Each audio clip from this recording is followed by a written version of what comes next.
All right, welcome. Hello, YouTube. Thank you for joining us. This is a live stream. If you're joining us after the live stream, please hit the subscribe button. If you're joining us for the live stream, please hit the like button. And if you hear me ask for one or the other, just do both because that's cool too. My name's Lou. It's nice to have you. This is a cooking stream. It was filmed live on July 30th, 2026. If you are joining us after the fact, the chat is down here on the horizontal stream and right here on the vertical stream. Happy to have you. This is all about cooking and conversation. This channel is. Today we're doing a recipe test for a recipe that I'm writing. This is a this is a third and fourth version test for retro apple cake. It is an old recipe from 1929 that I'm adapting for modern equivalencies, verbiage, tools, etc. We're also doing a little bit of ice cream prep if we get the time to do that. But again, nice to have you. Please hit the like button. Please hit the subscribe button. I appreciate you being here. Okay, so first thing that we're going to do today is make this the loaf version of this apple cake.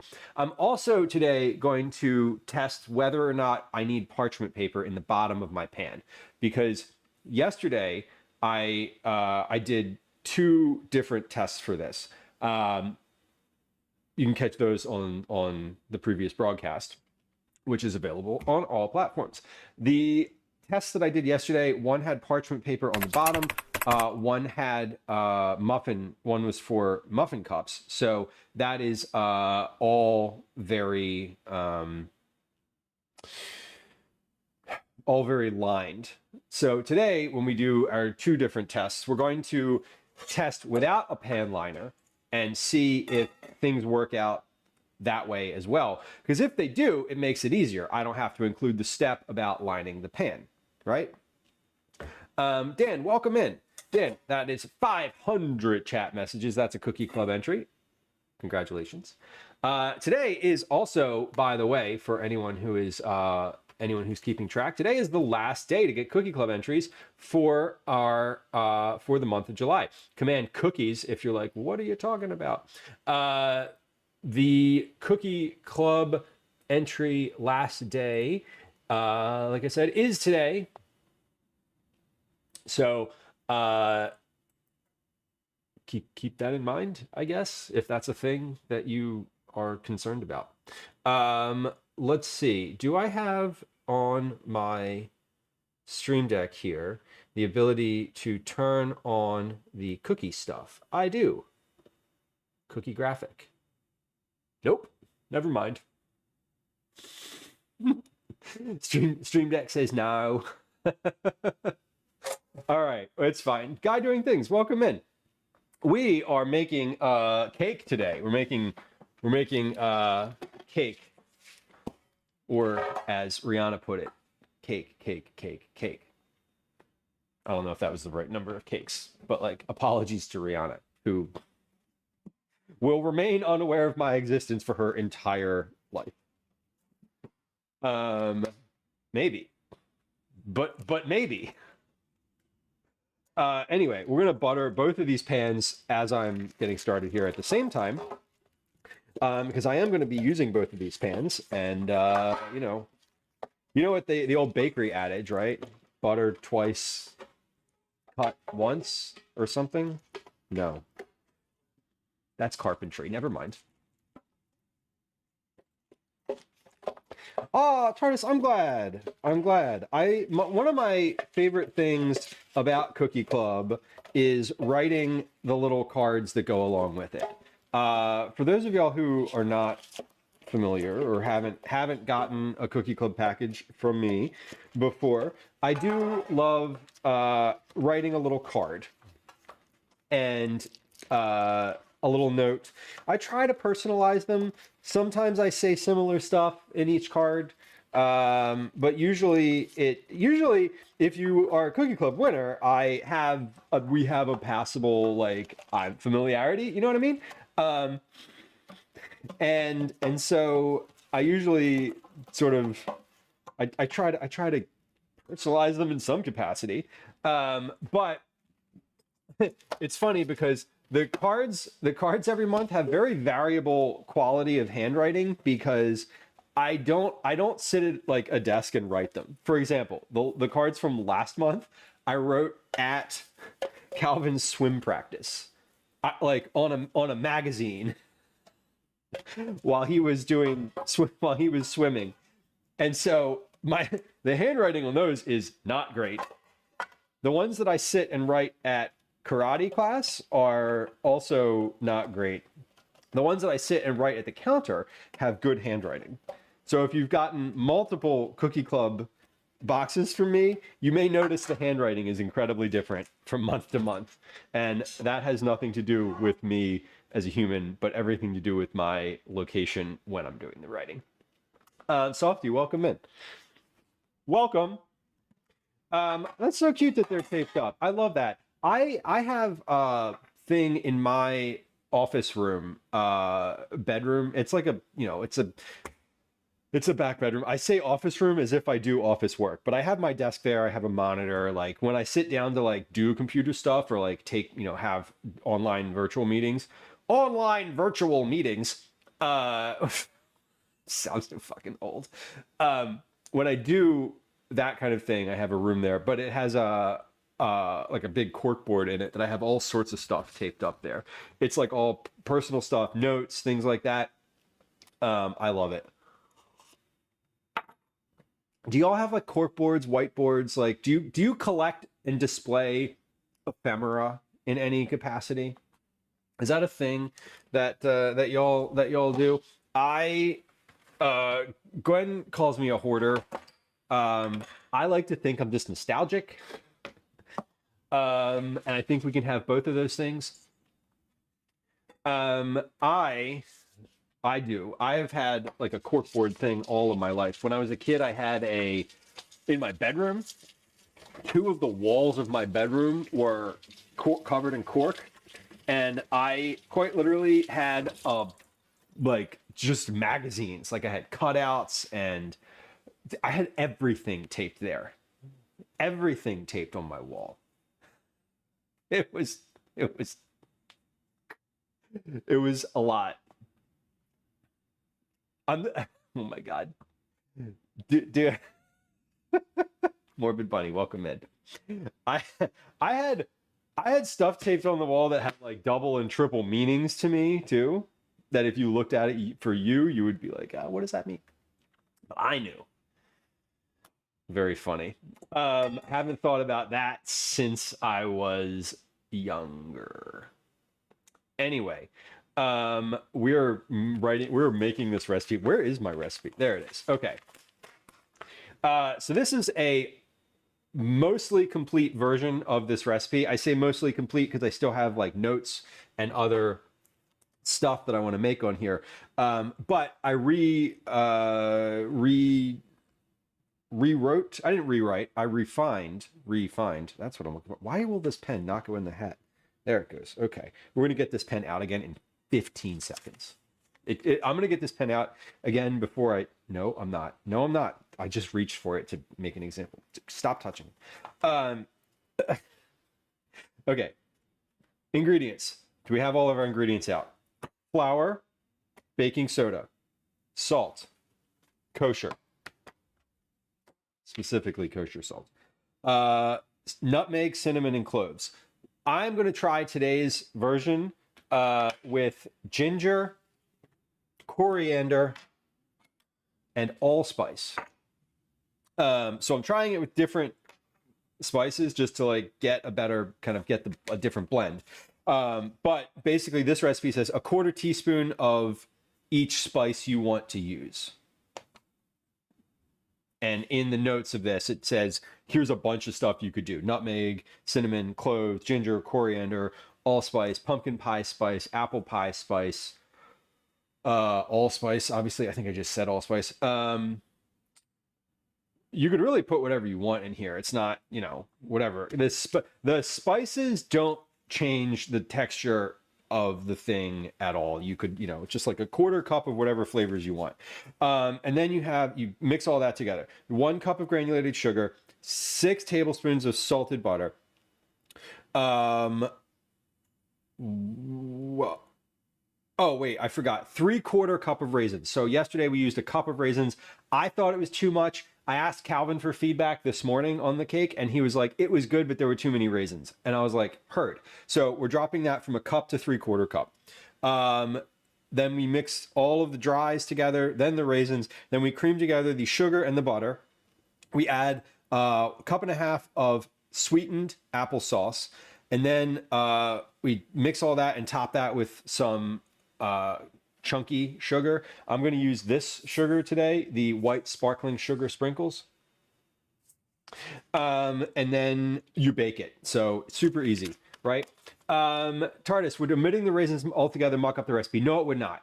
The raisins don't provide any moisture or connection. So you're not taking out any of the thing that make it cake. You're just taking out something that is kind of hanging in the middle. So you could take the raisins out completely. You could also add different stuff in. You could use dates. You could use dried cranberries or dried blueberries. You could put nuts in there instead. You could put raisins and nuts in there instead. The only thing that it would functionally change is the volume of the batter. So, you would have 3/4 cups less batter than you would with the raisins by weight and volume. That's it. But it would not change, at least I don't think it would change the actual recipe. I don't think it would change the structural integrity of the cake at all. So that's what I have to say about that. We have a click me redeem in chat for the next 75 seconds. If you are into getting entries for Cookie Club, please feel free to click that. Channel point reward, it'll only be there for a few seconds. And for anyone on YouTube, you can just use command click me. Cool. So yeah, TARDIS, definitely. And this recipe is for a work thing. It's going to be published at some point in the future. Command recipes for our to get a list of recipes that I've written. Command recipes takes you to the website. You can look at all the recipes that I have on the website and click those, and it'll take you to where they are on the internet. Anyway, Watch and Win, welcome in. Nice to see you. Rusty Rhymes, welcome in. It's good to see you, my friend. I hope you're doing well. Friends who are hanging out today, we'll give a little shout out to Rusty Rhymes. There is that in chat. Please give Rusty a follow. Rusty's a good friend of the stream. Someone I've met IRL, does cooking, does cooking, does gaming, does just chatting, does quite a variety of different things. I appreciate the house party streams that Rusty does, where he goes and looks at different house listings and sends them up, or whatever it is that talks about them, complimentary and derogatory. Anyway, Rusty, appreciate you. It's good to see you, and I hope you're doing well. Seriously. TARDIS says, I love apple cake, but raisins mess with my sensory issues, so I try to avoid them when I can. Yeah, completely. This is an old recipe that included raisins that I am adapting, so I'm keeping the raisins in it. I will tell you directly that my family doesn't particularly enjoy stuff with raisins in it. I do. I do. So I get it though. Because my partner is always like, ew, raisins are like big bugs, and I'm like, yeah, kind of, kind of, and that is a valid complaint. Anyway, not complaint, valid observation. Oh, that's why my camera was off this morning. I was wondering why the camera was off. Hold on, we're gonna look at the sync rate for a second. Is that working? Is that camera working? It is. Cool. The camera was off because it was unplugged. Fun. Didn't know it was unplugged. Couldn't tell. Okay, so first things first today, we're going to do this by weight because I have measured all this stuff out, but I measured it twice yesterday. I weighed it twice yesterday. So we're doing it by weight today because that makes it a lot easier, and I know that it's going to be the same volume. That's not where there's no bowl there. It's going to be the same volume, generally speaking. So, raisins are nature's fruit. My grandma told me that often. They are nature's fruit. In fact, they are in fact a fruit. They are grapes. You know, which I remind Calvin when he's like, raisins, I don't like raisins. And I'm like, you like grapes though? And he's like, well, not today. God, we got into it recently over grapes because all he wanted to eat were the cotton candy grapes. And I was like, my guy, that's not the right Zoom. That's the right Zoom. Cotton candy grapes are fucking expensive. I'm like, do you know how much cotton candy grapes are? Regular red seedless grapes are like $3. Cotton candy grapes, $15. So you better learn to like them red seedless grapes. Like we're not printing money for cotton candy grapes. Those are a sometimes food. Anyway, and then he was like, well, I don't want to eat these grapes. And I'm like, well, don't then. Anyway, kids are great because they go from loving something to hating it, and you're like, when did that happen? And he's like, well, I've never liked grapes. And I'm like, the fuck you didn't. Anyway, nerve struck. Dan says, a couple of days ago I learned that in Korea they don't say bless you when you sneeze. Thought about you. Dan, I never say bless you when people sneeze, ever. I'm glad that you thought about me, because if I was to tell you anything, that is a core thing that I think people know about me who've hung out with me in real life. Why don't I say bless you when people sneeze? Because I think that you, the sneezer, should say excuse me. 1. 2, I don't think that you have been possessed by a demon, and there is no reason to bless you for any reason.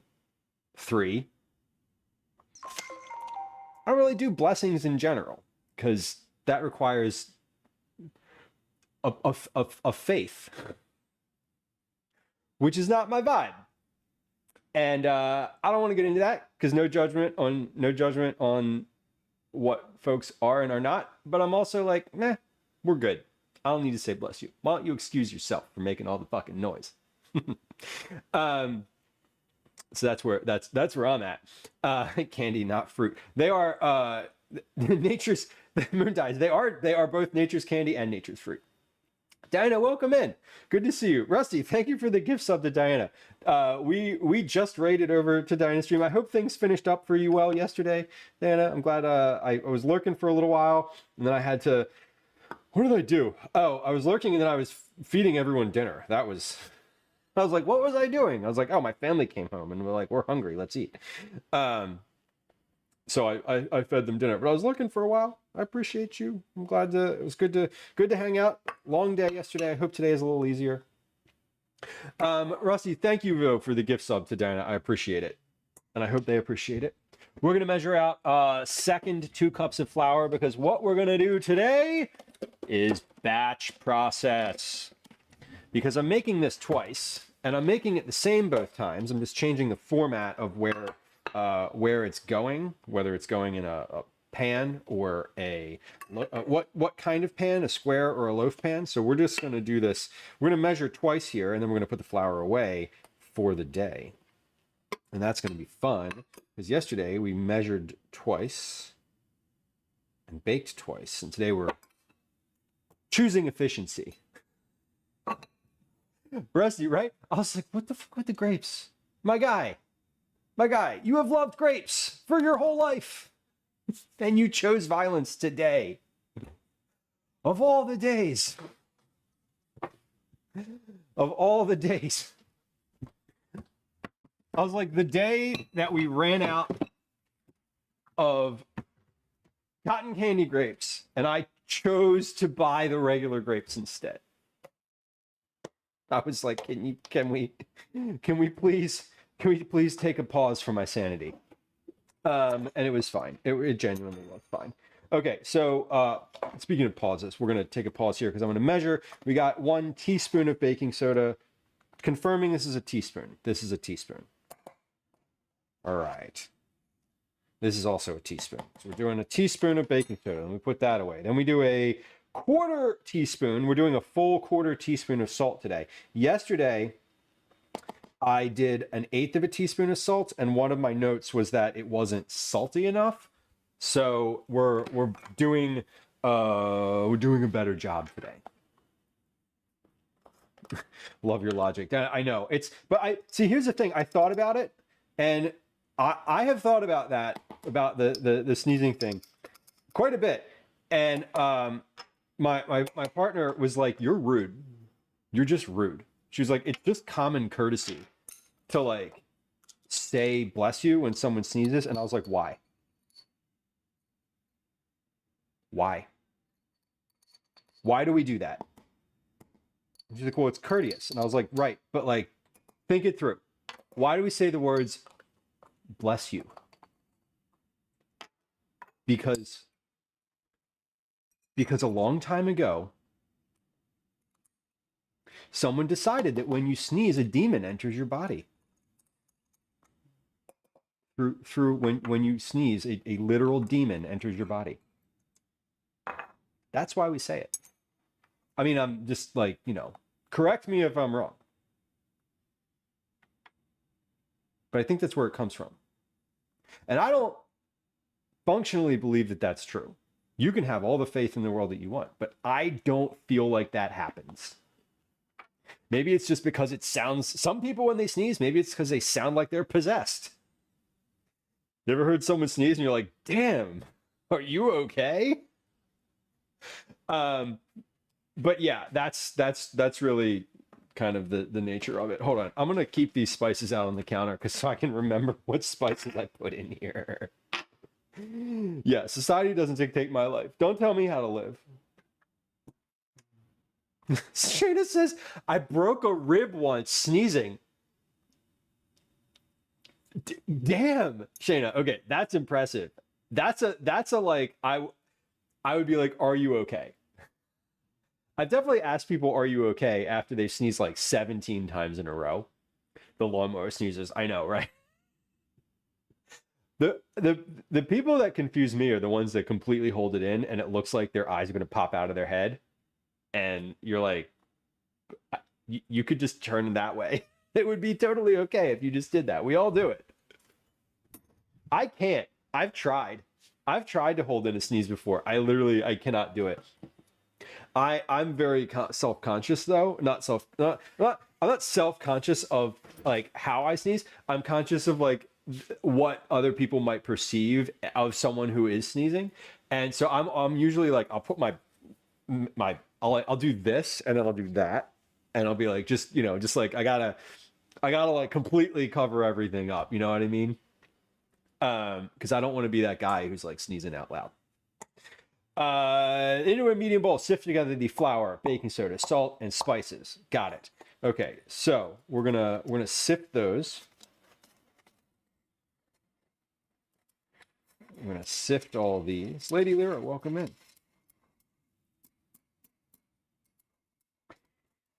Yeah, right? Like we don't have, we don't. I don't. I'm not afraid of the demons. The monsters in our society are very real. They'll tell on themselves. I'm not worried about no demons. Okay, so if I want 3/4 of a cup of raisins, that is a different weight than what I put in before. What is the weight that I put in last time? Last night, the raisins, I didn't weigh the raisins. Damn it, I keep forgetting to weigh the raisins. It's fine. We're going to do, here's what we're going to do. We're going to put a 1/4 cup of raisins in here. We're just going to measure out 1/4 cup, and then we're going to triple the weight of that. Because that's going to be pretty accurate, right? I think. Timmy, hello, welcome in. There's nothing more awkward than when someone does a wet sneeze. We all know they have snot in their hand, but they try to play it off. Whoa! Whoa! Oh, God. Oh, God. The thought. But yes. Yes. You're so right. You just feel like, I don't feel like there's any shame in that. Like, there's no specific shame in that. I think everybody feels like bad for everyone else in that situation. Undai says I sneeze like a bottle rocket without the explosion at the end. Oh God, that's intense. How I stepped into a sneeze combo. Why did we even start talking about sneezing? Did I start this conversation? I don't remember. I don't remember how we got on the topic of sneezes. Blacksmith says, I forgot today is the last day of July. It is the last day of July. 30 days have September, April, June, and November. Oh, that's the 3. No, wait, is today the last day? No, tomorrow is the last day, right? Is this really the last day in July? Hold on. I'm checking my calendar because now I'm freaked out. No, tomorrow is the last day in July. Today's the last day for Cookie Club because I'm not going to be streaming tomorrow. I don't listen. I might just sleep through tomorrow at this point. So today could be the last day in July if you try hard enough, or don't try at all. I guess I don't know. One of those things. Okay, 38 grams. So we got 38 times 3 is 114. So we're gonna do 114 grams of 114 grams of raisins. Lou, write that down, because yesterday you said you were going to write down the weight of the raisins not once but twice, and then you didn't. And then I don't need. So this is always a fascinating aspect of the development process for me, is that I don't need to include the weight in this for this particular site, because they don't include it on the final version of the recipe, which is whatever, which is not my decision. So I have no say in it. But the tester, so they do test. The other thing that I know about this particular site is that they test all of their recipes, like physically. They send them out to a third-party tester, because I know that because I do some of the testing for them, not my own recipes. But when they send the tests out, they will include weight if the author included weight. And they tell you that if the author included weight, to do the recipe by the weight measurement. So I always include the weights because that's how I want to cook. So when I am writing the thing, I'm writing them down, because your cup of flour might not weigh the same as my cup of flour, but 303 grams of flour is also could be very different depending on your flour, but whatever. Darlene on YouTube, hello. Welcome. Red velvet ice cream, red velvet ice cream sandwiches.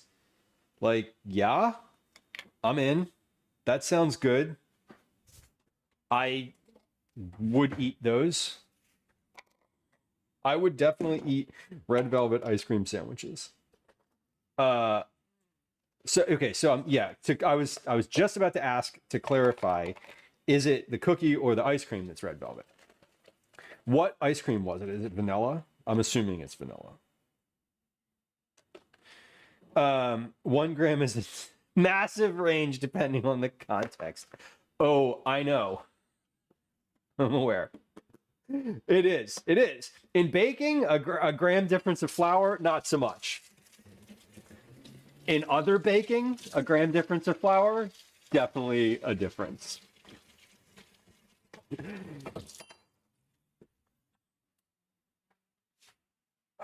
Yes, and TARDIS, yes. The difference of a gram can be meaningful or not, depending on the type of baking that you're engaging in. That is correct. Okay, so we have my second thing of raisins measured out here.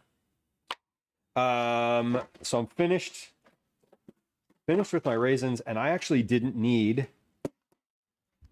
the other container of raisins that I purchased. So that kind of sucks, because whatever. I don't care. You know what? It actually doesn't matter, because I'm not going to open it and they'll be fine. In the lab, absolutely. Even a half a gram can be absolutely huge. Yes, I was also talking about science when I was, yes. Of course, I was talking about science too. It's all in the up, right?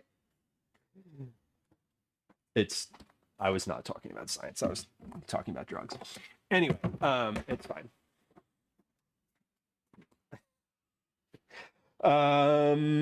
Dries are measured. Raisins for the second batch. Dries for the second batch. Raisins for the second batch. Okay, applesauce I'm going to do by weight. Sugar I'm going to do by weight. No other use for this or this. Okay, good.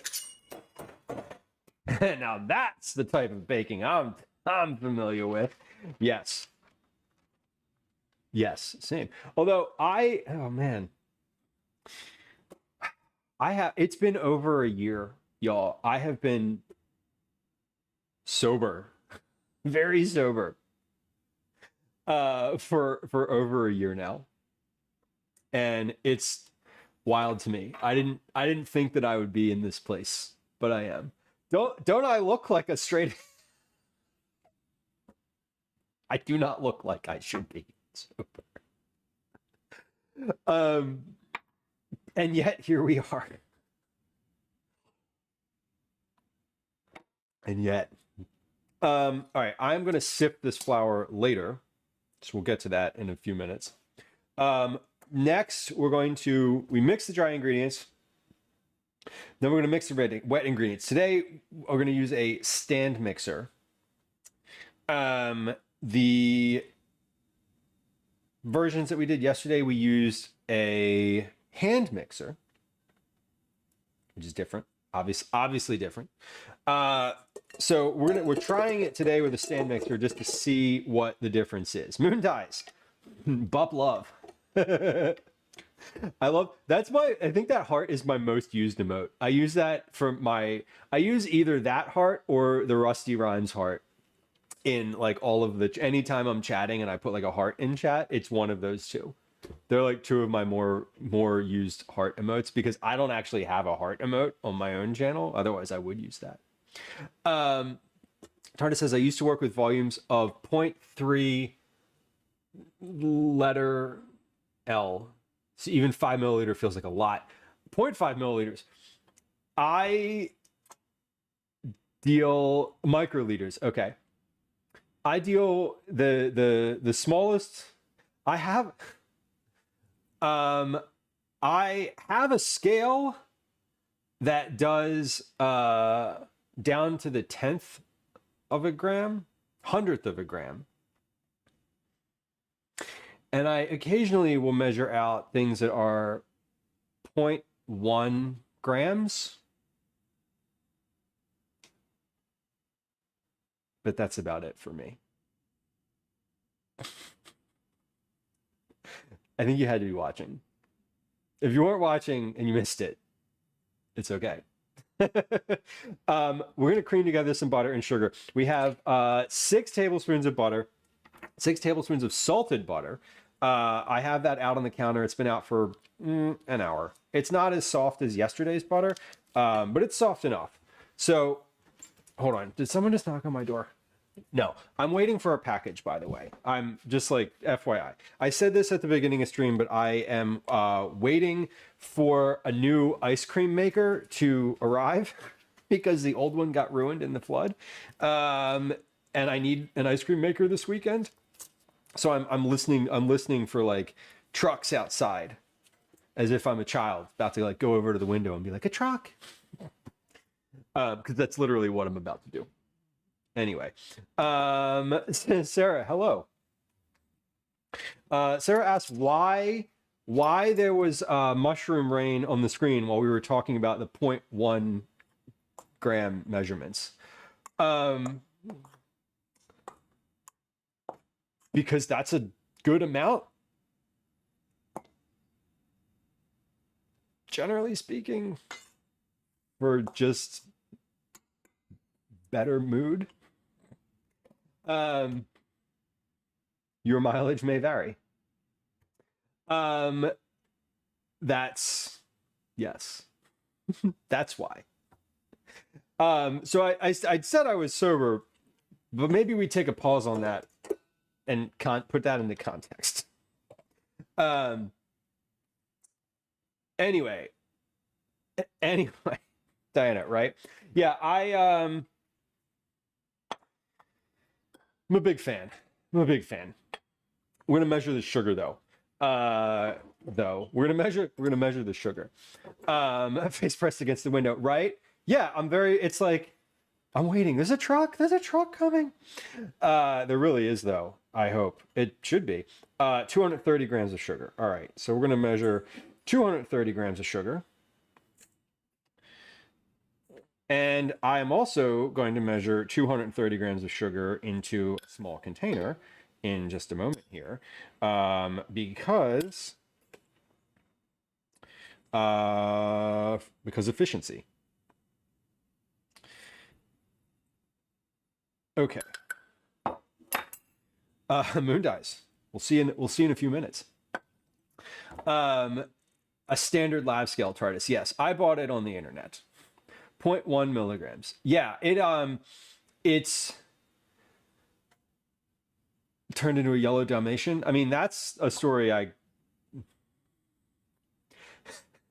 that's a story that goes along with 0.1 with like 1.5 grams of something. 0.1? No.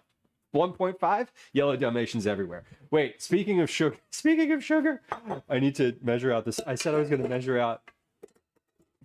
I need to measure out the rest of the sugar. I said I was going to do that, and then I didn't, and I started putting it away because I forgot.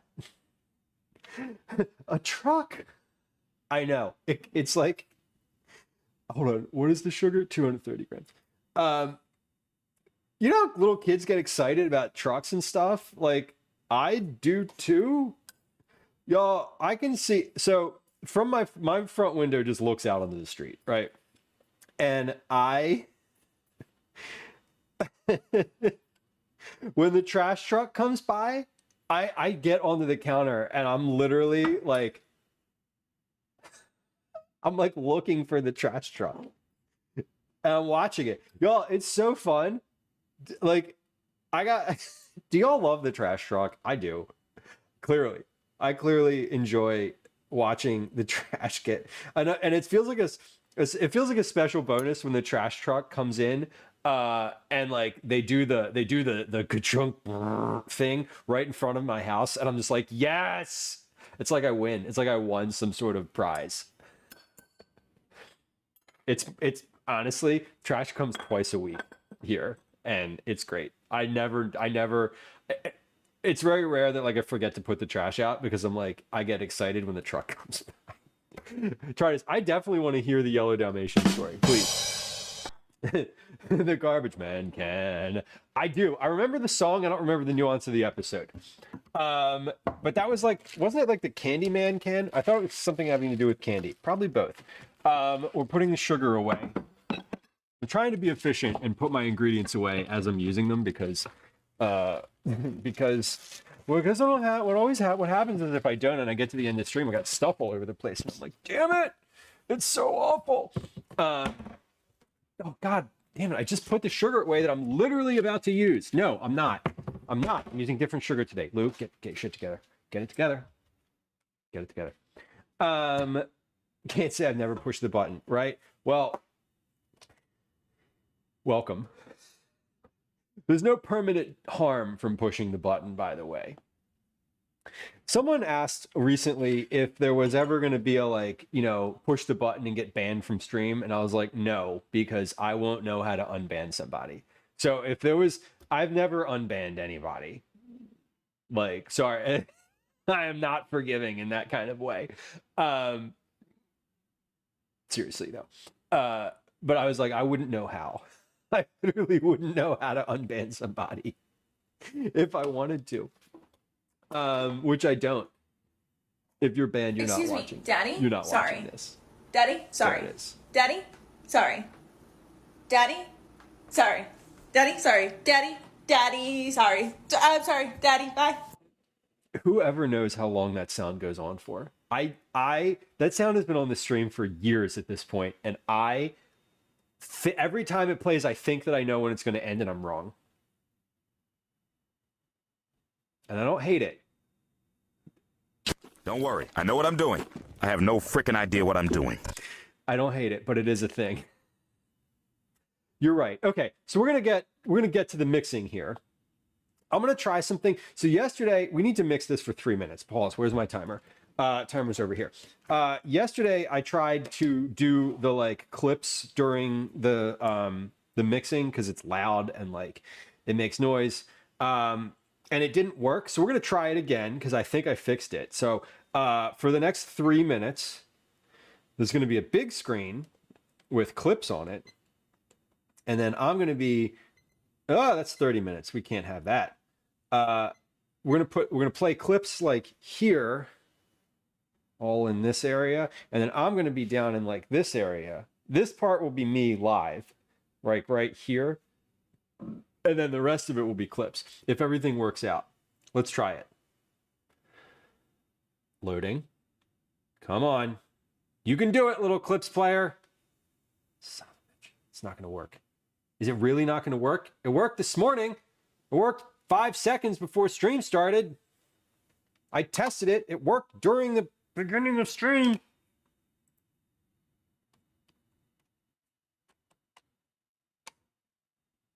No?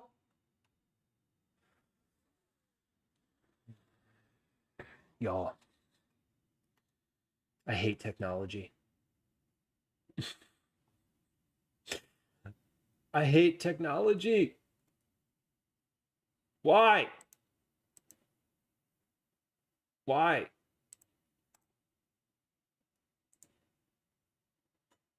Why does it not work? Like literally I did it. Watch, it's gonna work. It's gonna work on this screen. So here, look. Is it working? No. Okay, just gotta be wrong. Just make me wrong. Just wrong. I'm just wrong. Just wrong. Okay, the hell with it. We're just gonna mix and deal with the sound. How's that? TARDIS of the Yellow Dalmatian Story says it was a foggy Tuesday afternoon in February. We were working on a synthesis that all of us called the Yellow Horror. And it don't matter. None of this matters. Regarding the technology. It's finicky and annoying at the start, but mostly it produces a crapload of highlighter yellow waste. Chock full of sulfuric acid and will stain everything it touches. Lab coats, gloves, fume hood, everything except glassware. Glass is shockingly resilient. I think I know where this is going.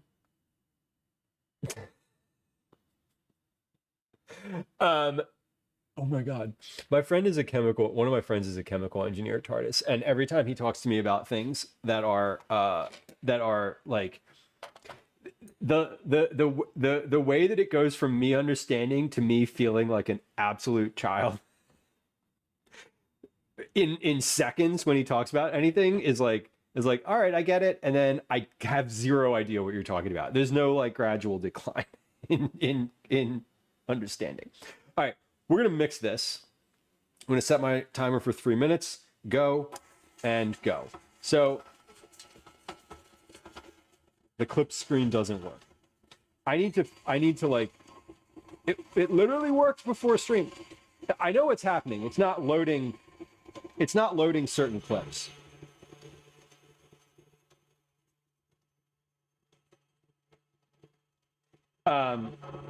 There's something in the Twitch API that's not working right.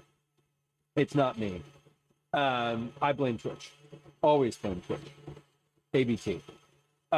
Shit. Now my algorithm on YouTube is going to be like, it's fine. Goodbye.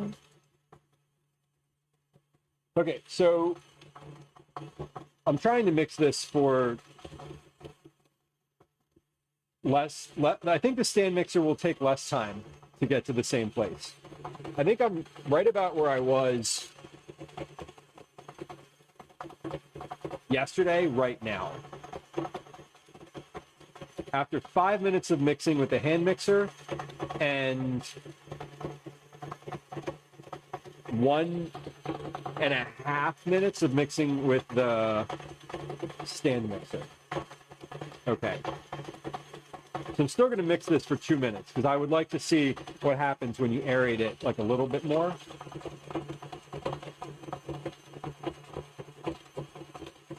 Now,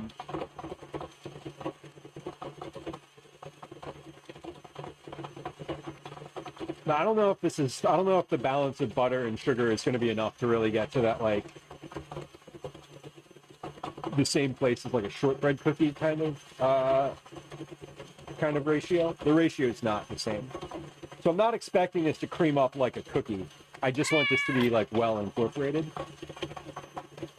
So we're at 2 minutes of 3. So we're gonna let that one ride for a second. And I'm just like, I'm keeping a good eye on this. I'm keeping an eye on this. I'm keeping my good eye on it. And kind of, I'm gonna stop when it's right about this.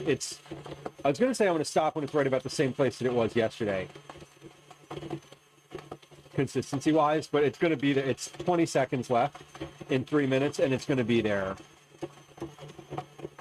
At that, it's good. Yeah, we're just gonna. 3 minutes is fine. 3 minutes of mixing will be plenty.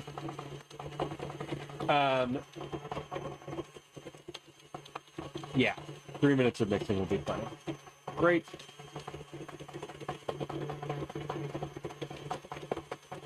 Is the sound of the mixer coming through in any way? Is it like a low level hum? Is it like full volume? I am curious. Okay. So that's good. We're going to add the applesauce to this. Cito, welcome in. Happy Thursday. Cyber, welcome in. Happy Thursday. Meow, bitch. Anyway, I don't know if that's the meow that played, but that's the one that plays in my head every time I see that come in. Tried a set of the yellow dye. One of my friends and I were sharing a fume hood. I was redoing my setup because it was a little too close to the bottom of the fume hood. When I heard a crash, my friend's fume hood had burst because it cooled down too fast and his entire yellow horror mix was spilling out over his setup and the fume hood. I'm assuming this is not a caustic thing that is happening, that it's not necessarily a like, oh, you might burn all of your skin off scenario, that it's more of an inconvenience scenario. Light, higher pitch. Okay, cool. Yeah, Rusty, that's good to know. Yesterday when we were using the hand mixer, with the hand mixer, it clears all of the sound out. And then when I talk, it sounds like I'm in a submarine. So that's not great. 378 grams of applesauce. Heckin' annoying. Yeah, I bet.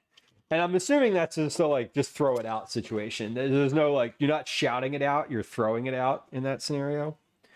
378 grams of applesauce. Okay, I need to be a little cautious here because I can't take applesauce out. I can only put it in. I could take it out, but I'd prefer not to have to do that. 58, 68, 73, 76, 78. Oh, 80, 380. 380 is fine.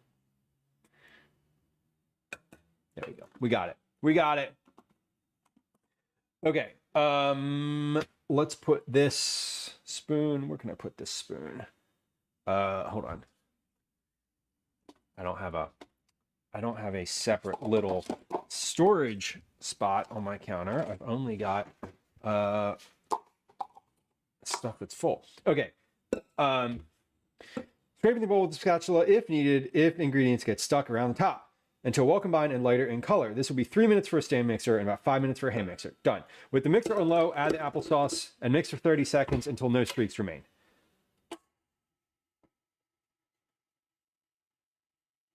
So mixer on low, adding the applesauce.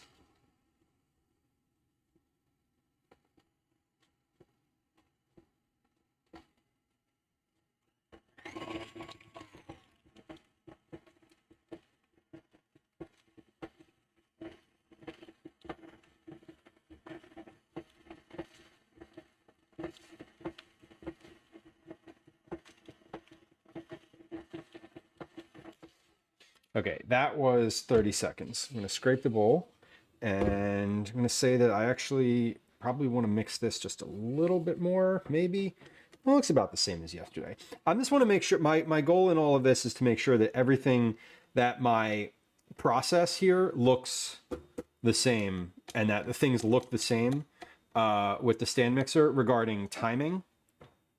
Or regarding the like consistency, the appearance of the mixture. So I'm trying to make sure that I'm giving directions for both a hand mixer and a stand mixer, and I'm basically want to say like, kind of this is the same. I want to be able to say this is the same exact thing for both scenarios. So that's why I'm being so kind of finicky about the timing here. Okay, this looks fine. Okay, yeah, about 30 seconds is good. Scrape the bowl and mix another 10. That's a note. That's a thing that I did differently. Scrape, mix 10 more seconds. Cool. Tardis says I spent the next 2 minutes laughing at him, obviously. Then I grabbed a roll of paper towels and helped him clean up. Took the rest of the day. Dry paper towels, then water, then a 1-to-1 mix of alcohol and acetone. Was still yellow.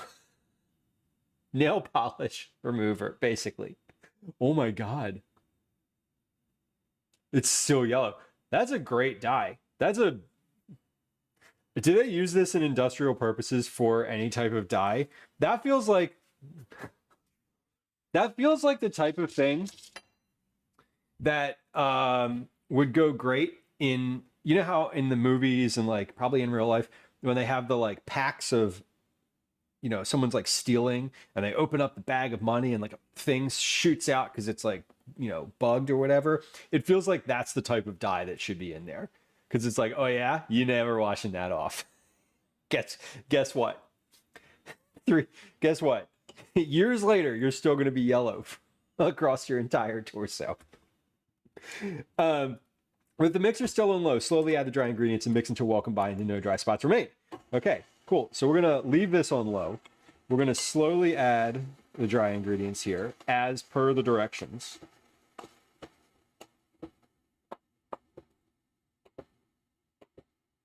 So we have our flour, baking soda, salt, spices, and raisins all going into the mix now. Very slowly, very easily. Mixing until no dry spots remain. Great. No dry spots to be seen. But let's open this up. We're gonna kind of tap off the mixer blade. We're gonna wipe that down, scrape that down. I'm gonna scrape down the sides of the bowl. And I'm going to go ahead and scrape all the way to the bottom and make sure nothing's sticking down there. There's not. So we're going to scrape that and do 30 seconds more. Not 30 seconds, a few seconds more. Tardis, that's wild. Do you have a little sign, like a plaque with the date on it? That feels like the type of thing that you would just get like a little plaque that says like, oh, today, on this date in, you know, years in the year 2023, on this date, the hood vent was inadvertently painted. You should like that sounds like a little like a fun little plaque. With the mixer still on low, we did it. If any dry patches remain, scrape the bowl. In the greased cake pan, scrape the batter and use a spatula to smooth the top. Okay, we're gonna scrape this and then this. And then this. Again, we're doing the loaf pan first today because the loaf pan, I'm assuming, is going to take longer than the 8x8 flatter cake pan because it'll take longer to bake through because it's just denser. So we are going to do that one first. While that one is going, we're going to clean this bowl. And I'm not going to start the next batch of this yet because I would finish it well before I have an available oven. And what I don't want to do is open the oven prior to the time of this being finished. So during that time, we're going to do a bread pudding. No, let's see. During that time, I think we will make the custard for the ice cream, because that needs to go in the fridge and rest like overnight. So that's a thing that I can do that I don't have a next step for. After that, so I'm assuming that while this bakes, I will have enough time to make custard and make bread pudding base, the custard for a bread pudding base, because that is the custard for a bread pudding base is not being cooked. The custard for my ice cream is being cooked, because it's vanilla ice cream. I have another recipe for mint chocolate chip ice cream that is a no cook recipe. They come from the same thing, but the vanilla has egg in it, and so we're gonna make kind of both of those things, and then we'll mix this second cake as we are getting closer to the time that this is being finished in the oven. So we're going to add 1 tablespoon of cane or other chunky sugar, it says. So we're using this white sparkling sugar today. And I am going to go ahead and pour this into this little like shot glass measuring thing, because that's going to make it easier to sprinkle over the top. And there were 2 comments about the cake yesterday, internal household comments. But Calvin's feedback, I don't think Gwen actually tried it, now that I'm thinking about it.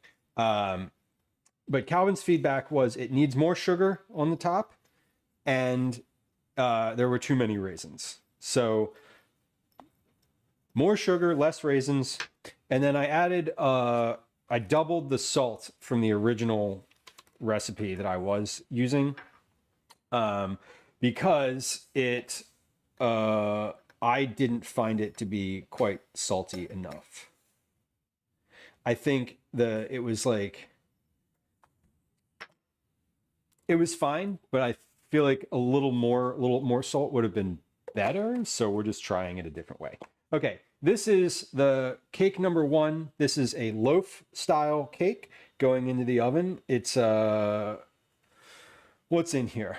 Flour, baking soda, salt, coriander, allspice, ginger, raisins, granulated sugar, salted butter, applesauce, and then sugar on top.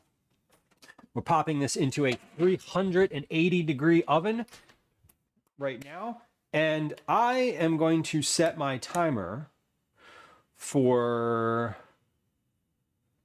let's see, yesterday's cake pan was 45 minutes. I believe that this will take 50, if not more, but I'm going to check it at 50. So we're going to leave that in there for a little while. Totally fine. Let's put our mixer off to the side. And then here's what else we're going to do. We're going to measure out the rest of our ingredients for the next cake, including we're going to measure out the applesauce, actually. The applesauce was the only other thing that I didn't measure ahead of time. So 378 grams of applesauce. Now that is going to be the rest of this container plus at least one of the small containers.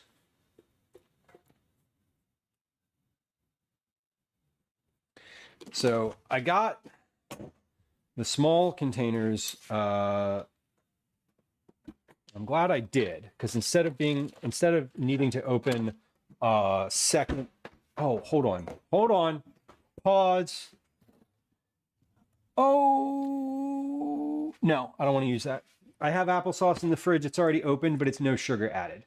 And this recipe literally calls for sweetened applesauce. And if I use that, it's going to change the flavor. So we can't. Or rather, I'd rather not. 378 grams. 78. Okay, I'm gonna add like 3 or 4 extra grams in here, only because there will be a little, when I dump this in, there'll be some that sticks to the inside of this container. So I want to account for that. But we're all measured out now. We're measured out. I'm gonna also sift my flour and get that sort of done ahead of time. The goal is just clearing the counter off. The goal is clearing off what I need to or what I can from the counter, so that when I do this next batch of cake, I will just dump it. You know, this is kind of a dump and go situation. Make it a bit easier. There. Okay, so everything is ready for the next one, except my bowl, which I need to wash. But let's get that. I'm gonna get some hot water going. So that is cake number 1 in the oven, good to go. Cake number 2 is the sugar. Just gonna I'm gonna put the butter right into there. And basically I'm just kind of getting everything fully ready to dump.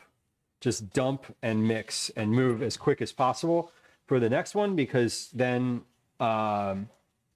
as soon as it's done, it's like, you know, mix for 3 minutes, 2 minutes later, it's in the oven. Okay, so this is all good. We'll sit this on the tray. So we have number 1, number 2, then number 3, number 4. I can put my raisins in here now, because this is the step where I would put the raisins in. So we're going to do all of that. And then we'll get started on the next thing. Sofa, hello. Hope you're doing well. Good job this week, by the way. You're doing good. You're doing good. If nobody has told you, you're doing great. I just got off my floaty for a minute. You're doing better than I thought then. That's not what I was talking about, but that's amazing. I love that. I love it. Enjoy your day. Enjoy your day. I was live a little earlier today than usual, or than I was planning on being, and we're going to be ending stream a little earlier today than I planned on ending it. Life is happening today, wouldn't you know? We're doing good though. I got my first cake test in the oven. Second cake test is I'm doing everything except the initial mixing, or everything except the mixing for this. So we're kind of getting our mise en place completely ready. The only one thing that I did not test, or that I'm not going to test in here, that I'm just going to, the one thing I'm not testing in here is whether or not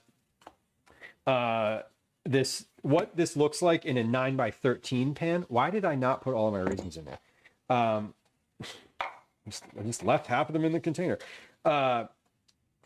My sense is that if I double this, it will fill a 9x13 cake pan really nicely. And then, you know, it seems like it would scale pretty well. So having any type of place to yourself that's like relaxing is like extra. It's like bonus relaxation. That's awesome. We love bonus relaxation. The people aspect of things is always like, ugh. I always get not annoyed, but like one of the things that I don't love is amusement parks. Like I love amusement parks, but like it's so awful having to wait like for so long in lines for such short experiences, and the like having to be around so many people doing the same thing. And I don't think I'm in the market to pay for those like fast pass things that you can get now. Like every amusement park has those where it's like you can get on the ride quicker if you pay us more. And it's just like, oh, so annoying. So annoying. Anyway, I hope you're having a good day. Yeah, the apple cake was really good. We made it yesterday. We made it twice yesterday, and we're making it twice today. So we're testing this recipe in a different way today. We're doing two different versions of the same. We did two different versions of the same recipe yesterday, and we're doing two different versions of a modified recipe today. So we tested it twice yesterday, once in a pan, once in cupcakes. Both of those worked out and were really good. We're testing it today with a modified recipe, once in a pan and once in a loaf pan. So the goal of this is to give a good recipe that is versatile for whatever size pan you want to bake it in.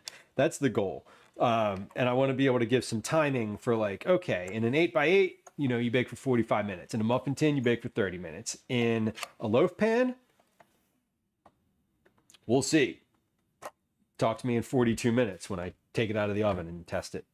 I'm probably going to need that scale again today, aren't I? Yeah, probably. Okay, my timer here is counting up, and I'm like, why is that counting up? I forget why I set the count up timer, but anyway, but now it's not. I'm gonna write down what spices I put in here for this test because I want to put the spices away too. So today we did ginger, coriander, and allspice. Cool. All right, those look good. I hope the flavor is good in those. If not, can't change it because we already mixed it. So it is what it is at this point. All right. So cake is in the oven. It's been in there for not that long, but it is already starting to rise. It looks really beautiful. This can also go away. Right. We measured that out as well. All right, beautiful. So. Let's pause and consider what's next on stream today. At some point, I've mentioned this multiple times, but at some point we're going to get I'm going to get a package delivery. Here's a watermelon. We're not doing anything with this today. It's just here.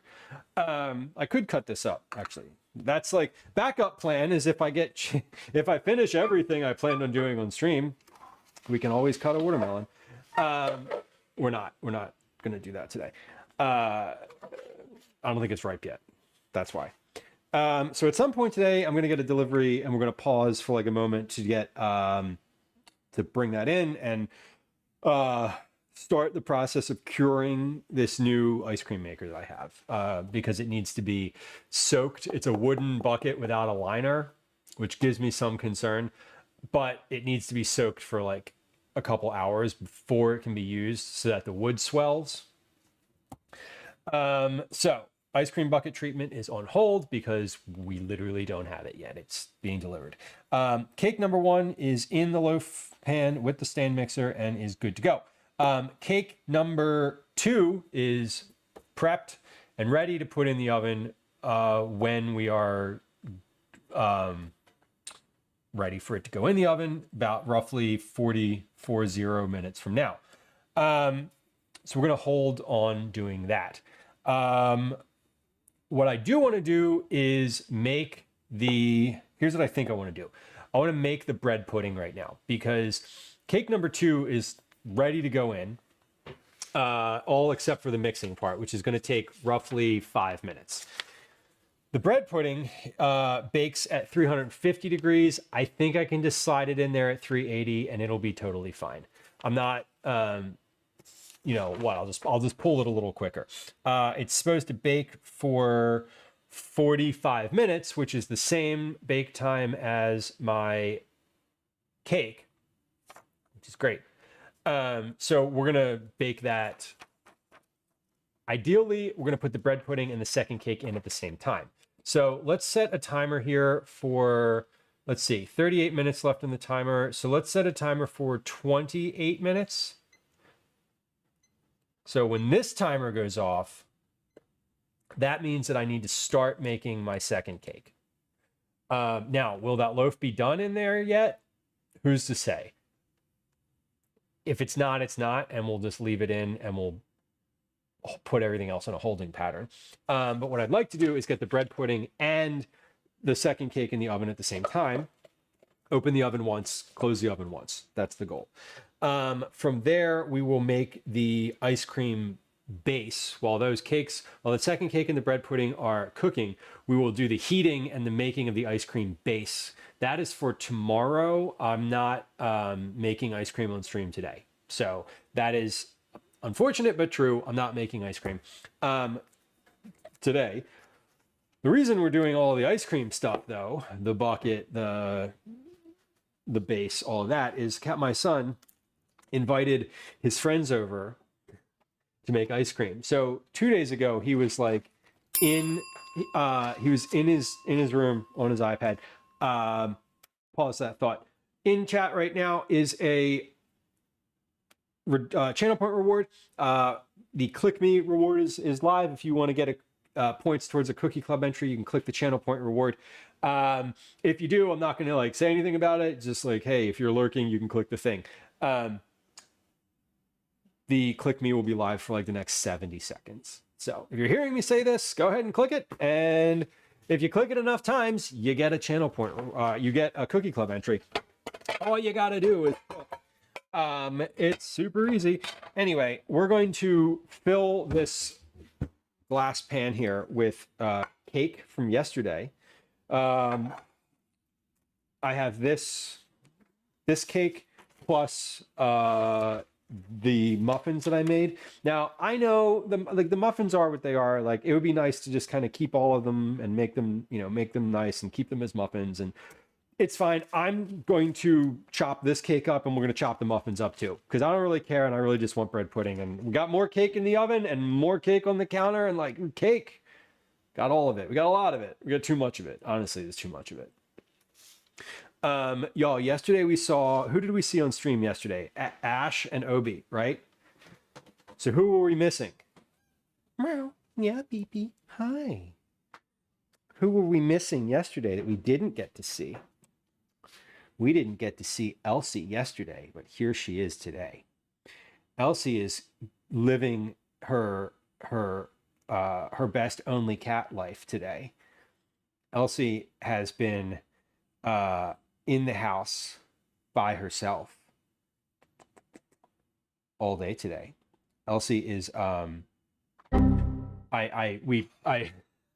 put Ash upstairs in a room, Obi's downstairs in the basement, and Elsie's got the run of the house, and she is just living her best life.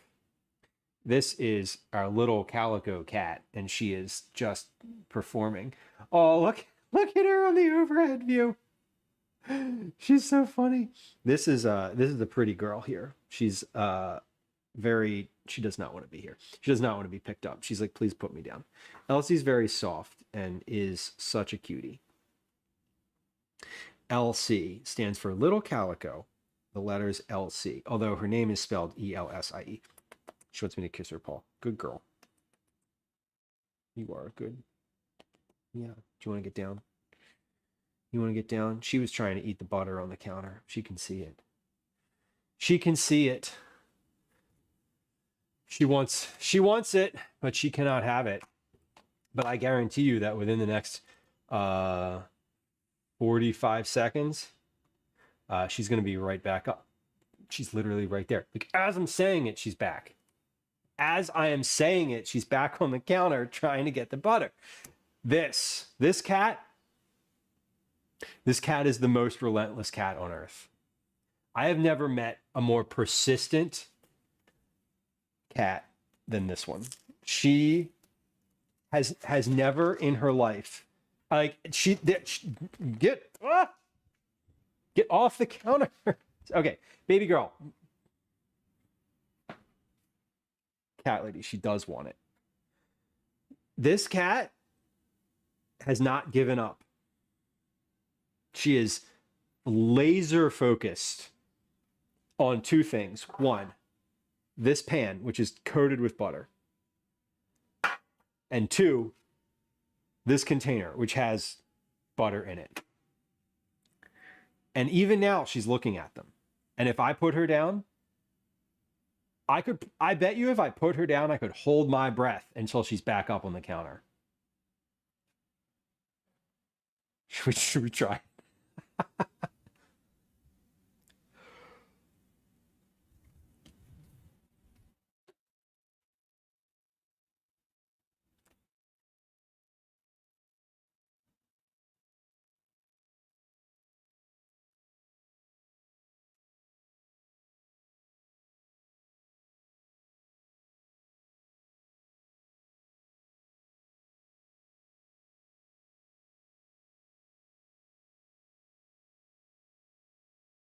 There she is. That wasn't even hard. Get down, please. Stop, babe. Stop. Okay. Why? Can we not have butter out? I thought Ash was bad.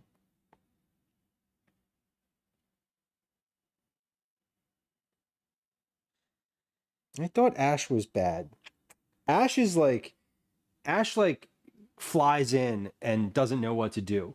Elsie will just continue to push until you give in. You cannot have pats of butter. You can have pats, but you cannot eat the pats of butter. I'm sorry, babe. I'm sorry. I'm not going to pick you up again.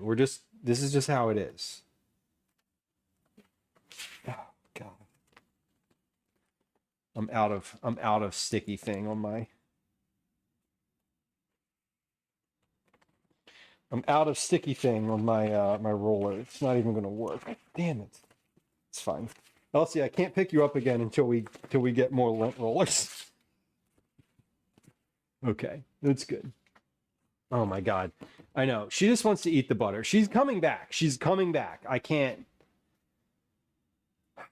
She's back. I need to push the chair in. That's what I need to do. She keeps hopping up on the chair because the chair isn't pushed in and she can get around the edge of it and then get up right up on the counter. Okay, I'm going to wash my hands. Can someone play a sound if the cat materializes on the counter here in the next 20 seconds, please? I'm going to try, but like I can't I am not as vigilant as Elsie is. Okay. That's good. She's back. Get down. Get down. I swear to God. You can't see her, but she's right here. She's on the counter. Babe. Okay. She's so relentless. It's so ridiculous, but like it's funny and it's frustrating because she literally is not going to stop. She's not going to stop unless I let her eat the butter or let her get onto the counter and fully explore everything, because otherwise she's not going to know.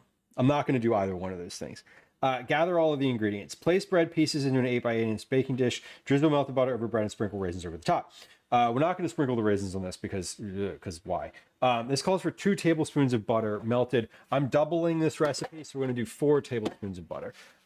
This is a recipe that I just found on the internet. It's from All Recipes. I did Very little research into bread pudding. I feel like it is fine. This version of it is just like French toast. This one actually calls for bread, like real bread, slices of day-old bread torn into small pieces. I'm just following this recipe because it was the easier of the ones that I found. That's all. Nick, welcome in. Send me some of everything in a mason jar. Ooh, bread pudding in a mason jar? Hell yeah, I'm into that. Could you bake bread pudding in a mason jar? Can you bake mason jars? Man, what a train of thought we just had. Sometimes I just give the cats a spoon with a little butter and yogurt, whatever they want to appease them, off of the counter. So yeah, I could, but we are experiencing. I say we. This is like the royal we, the feline we of the collective feline we in the house is experiencing intestinal distress. Elsie and Ash have both within the past 2 days vomited. Ash is not doing great in terms of that. He's actually going. The reason that we're not streaming later today is that Ash is going to the vet at 4:30 because he needs to. Elsie went yesterday. Ash is going today. So they are not. We're not giving the cats butter. Do not bake in a mason jar is what I have learned. Fair. Canning at high temp is fine. Yeah, I think it's the with canning, that's definitely just a different process though. Baking, I feel like I've never heard of this. I've heard of like, I guess where my head was at was like I've heard of cake parfaits in a mason jar, but those are like not cooked, right. There's soda lime glass and will explode. We do not want that. We do not want that. No, thank you. No, thank you. It's like what I say to when I'm at the playground and like a toddler comes up and tries to hand me something out of their disgusting little palm. No, thank you. Get away. Mason jars are assembled afterwards. Yes, it's true. The dry, sorry, that's the dry oven. Yeah, we don't, that's the rub. You can't, the water presents unified temperature throughout, right? Whereas the oven would not. Borosilicate glass is good at temperature changes. It's what's used for lab glassware. See, TARDIS is the person to ask, right? I would never bake in a mason jar anyway, because it feels too like twee for me, honestly. It just feels too, Pinteresty for me. Magic water protection because of physics. Yes, that too. I think that's where my head is at, is like pressure distribution. Yeah, it's like more evenly distributed heat and pressure. I wouldn't have come up with the pressure on my own. I just read that from chat. Make a poll. Cyber, I don't know if we have a moderator available to make a poll in this moment. Let's wait for a moment and see if that is a thing that is available. We may not be able to. But what's the best bread pudding? Banana pudding, spotted dick, or other pudding not listed?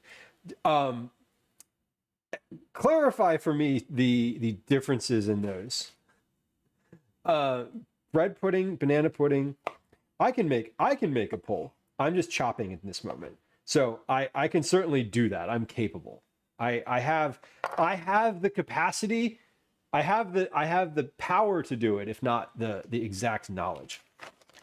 Water only gets so hot it maxes out at 250. Oh, interesting, Softy. I was not.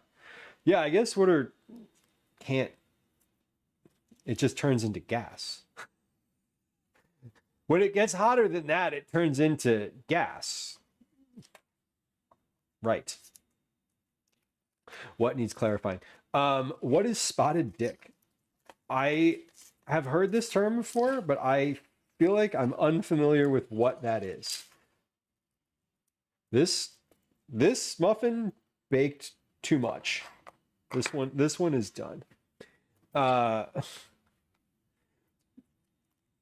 was not that was the smaller of the muffins. There was some in here. There's two that were smaller than the others. Spotted dick is a traditional English steamed pudding made with suet and dried fruit. That sounds great. Can I get to actually something about water? Yes, please. Yes, because I am not a scientist and am definitely not speaking with any knowledge or authority here. As you may have guessed from everything I've said so far, I don't know what I'm talking about. For some stuff, we'll backtrack. Hold on. I will make a poll in a moment. I will do that because I am curious what the opinion is here. I definitely have an opinion here, and I didn't think that I did, but I thought about it, and now. And then I decided that I do, in fact, have an actual opinion. Well-formed? No. But listen, I'm a white guy. I got lots of opinions about everything. And look at this cat. Look at her. Fucking look at her. Are we serious? Yeah, bitch! I'm up here with a knife. She doesn't know that. She doesn't understand what knives are. She does. She's got razors in all of her paws. Fucking cat. When I say that this cat is relentless, when I put her down a moment ago, she never moved. She's been right there the whole time, and she was picking her moment to try again. She's like Don Quixote, just going after the windmill no matter what. Differentiate American style bread pudding from spotted dick pudding. Yeah, I mean, American style bread pudding is basically like French toast that's been chopped up, which is funny because I just used the word French. American style bread pudding is like an egg and milk custard with like that's been baked with no fruit. Raisins, I guess it has raisins in it. Some of it does. But not all. Oh my God. How did my timer go from 38 minutes to 21? Now it says I have 10 minutes left to finish prepping this bread pudding, which will not be hard actually, because there's, because none of it is cooked. It's all just, like this. It's all, you just make, you like combine all the stuff, whisk the milk, sugar, egg, cinnamon, and vanilla together in a medium mixing bowl until well combined. Pour mixture over the bread and press gently with a fork until bread is covered and soaked. Bake in a preheated oven until golden brown on the top. Springs back when lightly pressed, about 45 minutes. Gather all ingredients. So I need to place bread pieces into a square baking dish. Drizzle melted butter over the bread and sprinkle raisins over the top. Oh shit, my butter is over here melting. Is it still melting? Oh, it's still melting. Look at that. Well, I turned it to way low. So it's taking its time. It's either browning or not melting.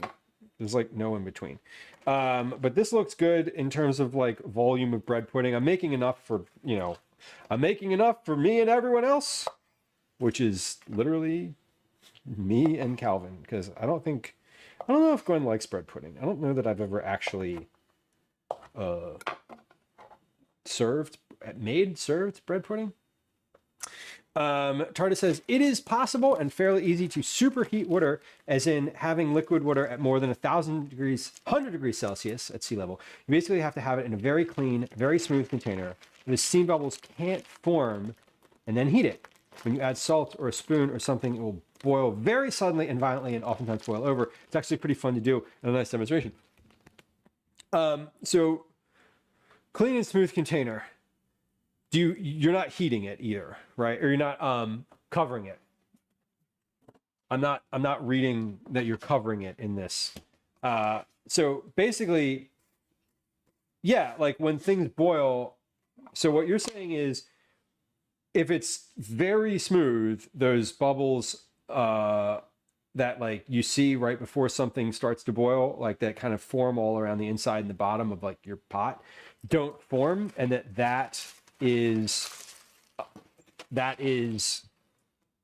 it limits its ability to give off that heat, is what I'm understanding. Like it physically, it's going to continue retaining the heat because it has no way of rising into steam. I'm assuming that's sort of the nature, the like if this then that process that's happening there. Okay, we are whisking, place the bread, drizzle melted butter. Okay, did I make enough butter? I feel like I need more butter. I feel like this needs more butter because this is way more than 6 slices of day-old bread. We're going to add 2 more tablespoons to this, meaning 2, 4, 6 tablespoons. We'll melt that off, and then that'll be that will definitely be enough, or it won't, but it'll be fun to try regardless. All right, so we need heavy cream, milk, and sugar, and eggs. Okay, so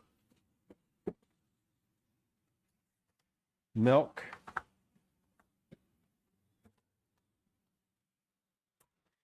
sugar, eggs. Oh, I don't need heavy cream. This calls for milk. I'm going to use heavy cream. Is there a reason I shouldn't use heavy cream? I haven't opened that container of milk. I want to use it for ice cream. I have these heavy creams from before that I would like to use. So I'm going to use these instead of milk. And I bet that'll be better. I bet it'll be better. Don't tell me if it's not. I'm going to do it anyway. Remove the nucleation sites. Nucleation sites. That's a term I have not heard before, but is fascinating. The phase change is delayed until it happens in a kind of an explosion of boiling. So basically, like, yeah, when you put something in there, a spoon or like something that has those little surfaces, like everything that it like accelerates it. It accelerates it. And I feel like I'm familiar with this. This is when you have a pot of water that's about to boil for pasta and you pour a bunch of salt into it. Is that like a similar, like that reaction where it like then sort of just happens right away? Adding a crystal or scraping the side of the bottom of the container. Fascinating. Tardis says, I think that might be exactly it. That, yeah. So I'm thinking of like how this might show up in a, how this might show up in like your everyday experience. Okay, so let's do, we're doubling this recipe. So we're doing 4 cups of milk, which is heavy cream. 4 cups of heavy cream. I just gave it a sniff because because it's got to pass the sniff test. But we are going to double this recipe because I'm quite literally doubling the amount of bread, if not more than doubling. So there's that, and then there's this. Wait, yeah, that one's fine too. I say as I have already poured a third of it in. And then I think I might actually have some milk over here. I do. Oh yeah, look at that. We got just a little bit of milk left. We're gonna make it to 4 cups. We're using it up. Oh my God, this is so much use it up right now. This is making me deeply happy. And then we have this organic lactose-free half and half, which has a little bit left in the container. Yeah, beautiful. Oh my God, I just used up so many containers. That was, if you've hung out here for any amount of time, you know how satisfying that was for me. That was a weird inflection. If you've been hanging out here for any amount of time, you know how satisfying that was for me. That was like, whoo, delicious. All right, my butter is almost melted. Let's get we got 2 cups milk, 3/4 cups of white sugar. Okay, I need more sugar than I know is in my container. So let's do this. I'm going to get my sugar container back out. I put it away earlier. Now we're just going to go back to where it was. And we need a cup and a half of sugar. I have a half cup measure here. Whisk the milk, sugar, eggs. Okay, so we're going to add the milk. We added the milk. Now we're adding the sugar. So we have a half a cup. Yep. 1/2. 1. That's so much sugar. Yay. And we're putting this on top of cake, by the way, not like challah bread. So I didn't quite get up to a half a cup because I can't scrape in the bottom there. So that's about right, give or take. We got 3 minutes left. I had not forgotten the poll. I see it in the queue. I will add it. I will add it, but we're on a time crunch. No, we're not really on a crunch. I'm trying to make the timing work for putting 2 things into the oven at the same time. So between assembling the bread pudding and making the next cake, I will put that poll up. Actually, I'll put that poll up while the next cake it's in the mixer, because that's 3 minutes long. That's probably about how long it's going to take me. 8 eggs. Woo! That's a lot of eggs. Delicious eggs. All right, I'm gonna wash my hands again because I'm gonna crack a bunch of eggs. Elsie's probably gonna be up on the counter any moment now because it's like milk. And, you know, cats, milk, typical. So 8 eggs. I'm gonna do this. I'm actually gonna do the eggs in here. And then we're going to whisk them in this container because there's a lot of volume in here. 1, 2, 3. And I think that I want to make sure that all the yolks get mixed up. And it'll be easier to see that that has happened in a separate container. So I'm going to mix all the eggs, then just pour them in. 6, 7, 8. 8 large eggs. Rinse my hands. And then it calls for cinnamon and vanilla extract, which I will add, but will not measure because neither of those ingredients actually requires measuring. They are better measured with heart than measuring spoons. 2 teaspoons cinnamon. Okay, so that's it's probably about 5. Oh well. And then vanilla extract. 1, 2, 3. Cool. That's probably fine. All right, let's whisk these. So eggs. We'll whisk the eggs. Whoop, spilled a little. That's okay. Oh, timer's up. Okay, that tells me I have about 10 minutes left until my cake is needs to be checked. My cake in the oven needs to be checked, which means I have just a few minutes to finish this bread pudding before the cake, before I need to start the next cake version. The next cake is going to be in the same 8x8 loaf pan I used yesterday. The only difference between this one and yesterday, from an ingredient perspective, there's like a little bit of a difference, but the other difference is that I did not line the pan with a parchment paper today. I am just letting it be greased, and I want to see how the cake comes out. If it comes out I want to see if it comes out as easily as it did yesterday, because yesterday it was just like whoop, right out of the pan, slid right out, no problem, no No friction. Okay. Butter is melted. I'm going to pour this over the top. April, welcome in. Hello. So we're pouring our butter over the top. This is good. That seems a good amount. It's not saturated. It's not soaked. It's not pooling. Just soaking or just existing in there.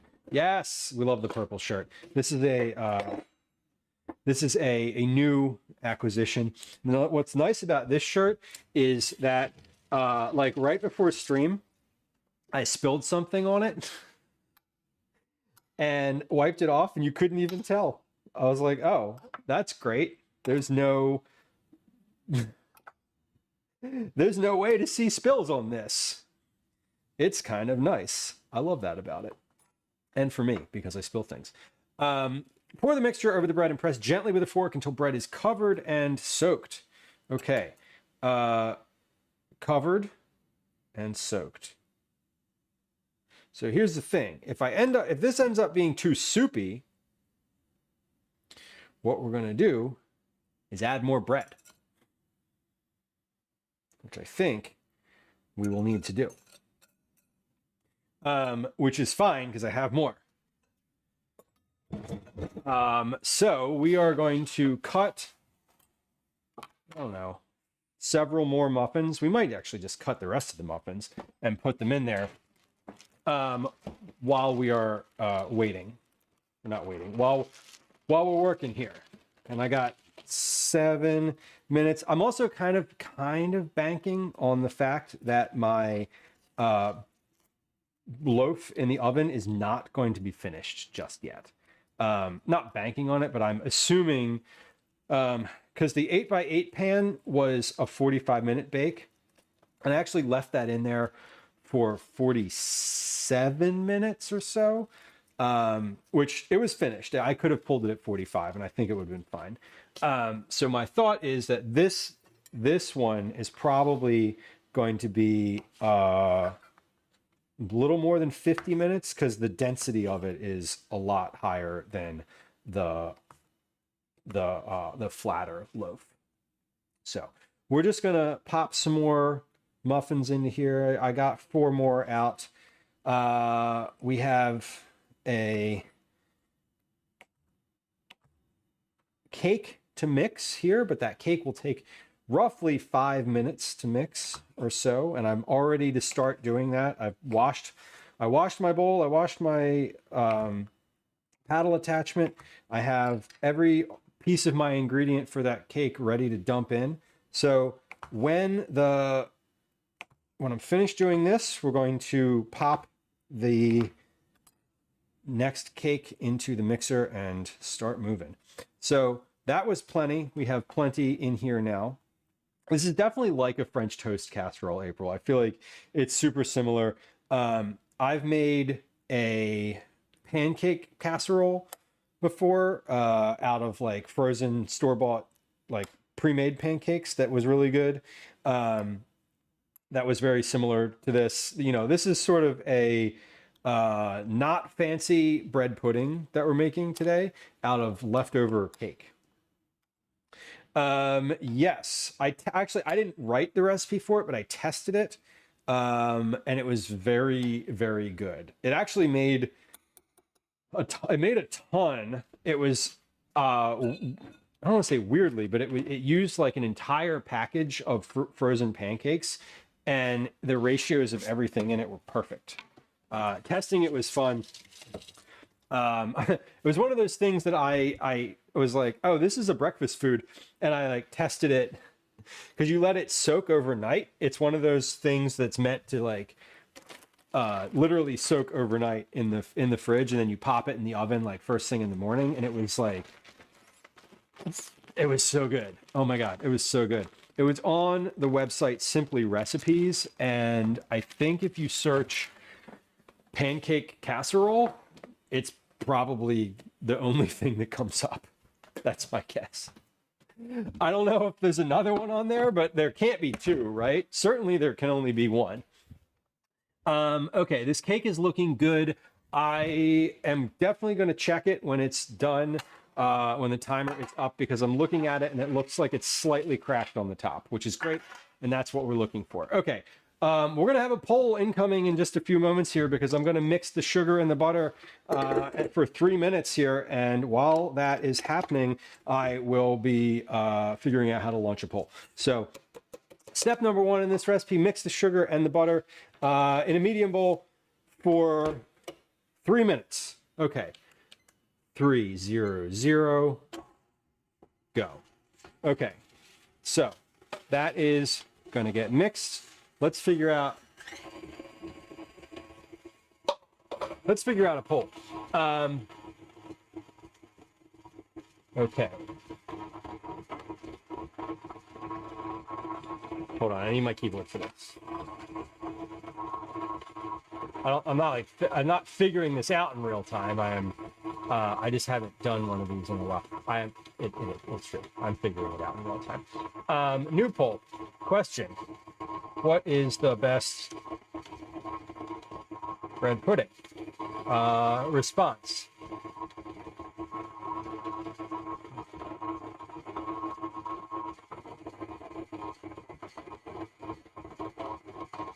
Bread pudding. American, banana pudding, spotted dick, so that's English, or other pudding not listed. Okay, let's put the poll up. The poll has been launched. We have a poll that is in chat. What is the best bread pudding? What is the best bread pudding? I am going to vote. Should I vote? I should vote. I should vote. Shouldn't I? Yeah. How do I vote? Okay. I am going to vote for my favorite. Actually, no, I'm gonna let other people vote for a moment first no, I'm not. I'm just gonna do it. Okay, we have a poll that's in chat. We have bread pudding ready to go in the oven. We also have a cake ready to come out of the oven. So let's do wire rack. The cake is going to go into here. When it comes out, it's going to go onto here. When it goes in, we go in this container. Twinderella, welcome in. Twinderella, I figured out how to make a poll. Are you proud of me? I made a poll. I did it. We're sorry I'm so late. There's no attendance policy. You're good. Feel free to come or not.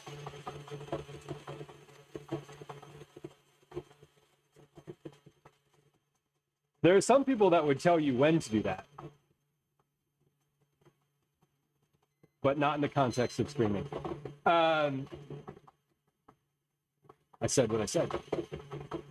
Okay, timer is up on this. We're going to add our applesauce and mix that for a few seconds.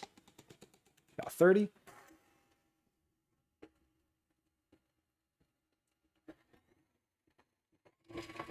Nope, too high. There we go. And then, hold on, spatula. Okay, timer is up for my cake in the oven. So let's do, I'm going to finish mixing this and putting it in the pan first. So I'm just going to set a count up timer here to keep track of the timing of the cake in the oven. Okay, this is good. This is good. So as I said before, we're mixing quick because this is ready to go. Everything here is mise en place. And is just gonna happen quick.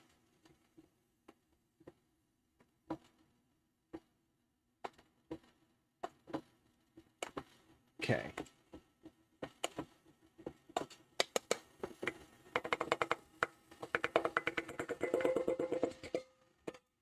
Pause. Clear those dries off the top of the spatula. Mix.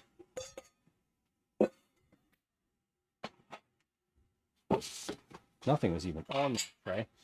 All right, this is mixed through. We're at 46 minutes in the oven. So I'm making an assumption here. I'm making an assumption that my cake in the oven is not quite finished yet, and that I have an extra couple minutes, and that if I just don't open the oven and leave it alone, it's better than if I open the oven and start poking at it with a chopstick. And the other thing is, if I take it out, when I open the oven, it's like overdone, then I'll know that 45 minutes was fine, was the right amount. Okay, this is good to go. I'm going to scrape this. I'm going to scrape this into my pan here.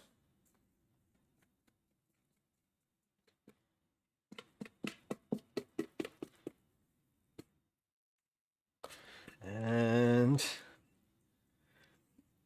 excellent. And I'm going to flatten it out.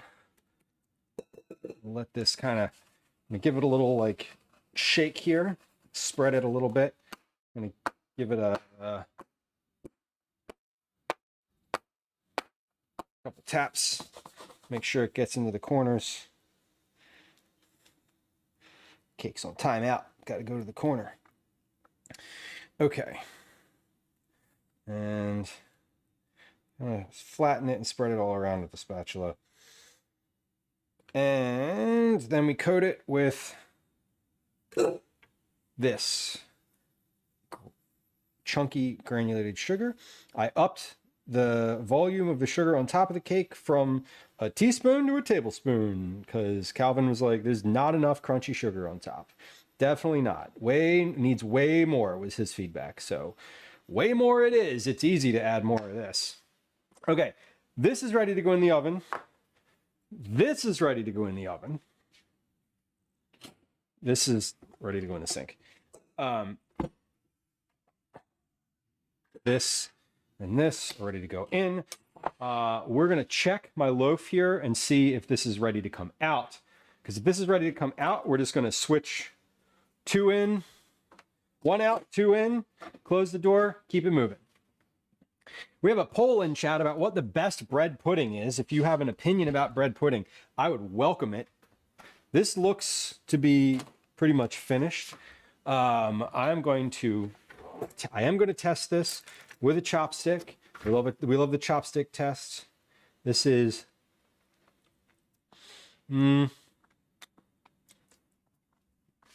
still a little raw. It still feels a little raw inside. But you know what we're going to do? We're going to put this in. It doesn't matter. I mean, it does matter, and we're going to put the cake back in. We're going to give that an extra 10 minutes because I think that 10 minutes would probably be good for that. But we're going to put the other stuff in and get that moving just so that it is in the oven and we're not waiting on it. So everything is currently in the oven right now. I'm giving that 10 minutes. We're going to give the rest of the stuff in there 45. Okay, good. So we're in a good spot. Timing wise today, we're doing great. We're doing great.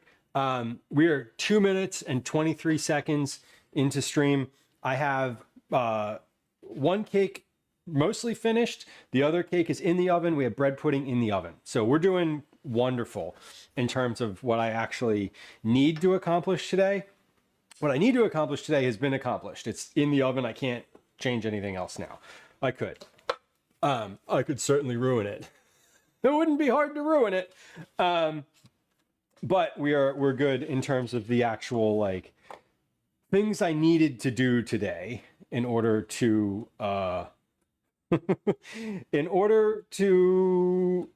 get paid. Frankly. So everything else today is everything else that I accomplished today on stream, other than literally taking those out of the oven, is a bonus for me personally, and is geared towards Calvin and his friends making ice cream at my house, because he came downstairs the other day. He was upstairs. He was in his room. He was hanging out with his friends on his iPad, and he was like, "Hey, can my friends come over?" And how did he phrase it? He said, "My friends are going to come over tomorrow and make ice cream. Is that okay?" And I was like, "No." Conceptually, yes, that's fine. One, we don't have an ice cream maker anymore, so we gotta get one of those. Two, I don't have the stuff to make the custard for ice cream, which needs to rest overnight in the fridge. So if your friends need to come over tomorrow, what that means of me is that I need to go get an ice cream maker and get ingredients for custard and make the custard. So no, your friends cannot come over tomorrow. However, I was like, why don't you invite your friends over this weekend? One of the weekend afternoons, you know, when you're usually just hanging out, doing nothing except needing me to entertain you, or wanting Roblox to entertain you. Why don't you invite your friends over then and make ice cream like on a weekend? Like, y'all can make the ice cream and then go to the park or go to the playground for a couple hours and then come back and eat it. And he was like, that sounds great. So anyway, his friends are going to come over on Saturday. So we're going to make the ice cream base today. And then tomorrow we're going to make a test batch of ice cream.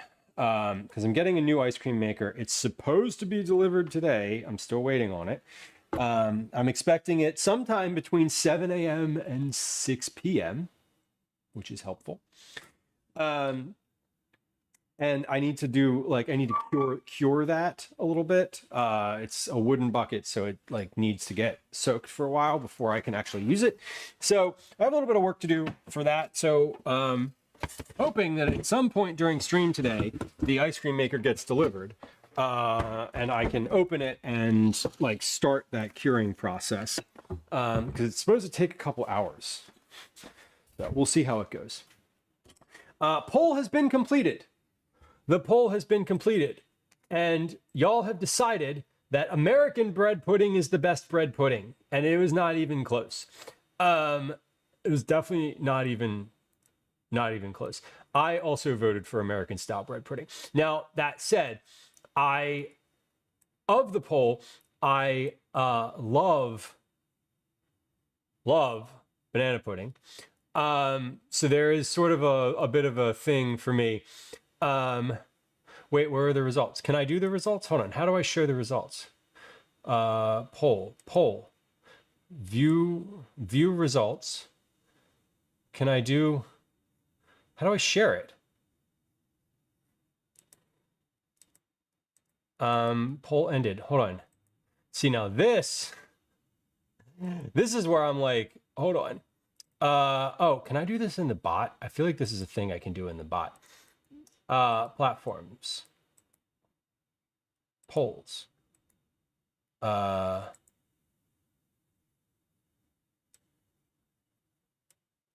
Wait. There's 7 for American, 1 for English for Spotted Dick, and 0 for the other ones, Cyborg. I don't see where I can actually publish the thing.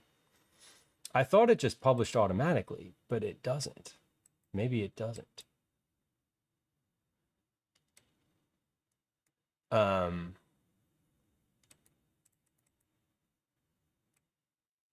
Weird. Yeah, I thought it just popped up.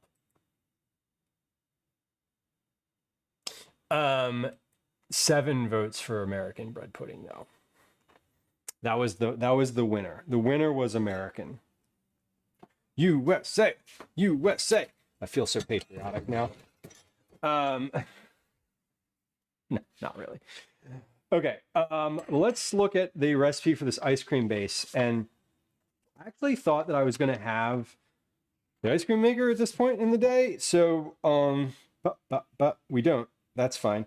Oh, it said add rum or bourbon for more flavor. I should have done that. Oh well. I didn't. It's fine. Oh well. Now Twitch changed. Wait, what changed? What changed? We had a are you on mobile? If you're on mobile, it's probably giving you the vertical broadcast at this point. Because I started the dual broadcasting thing that they've been trying to get people to test and now just rolled out formally. When they were getting people to test it, they were like, hey, your computer is going to do all this extra work. And people were like, nah, no, it's not. So now Twitch is doing, now they're doing all that extra work. And, you know, I guess that's good. April, also, I did not verbally respond to your comment about the keyboard, but wait, was that who said they like the purple keyboard? I like it too. I got it from where did I get it from? I don't remember. It's dusty though. Hold on, we have to wipe it off. It's got flour all over it now. That is see-through. That's interesting. Are you on mobile? I'm curious.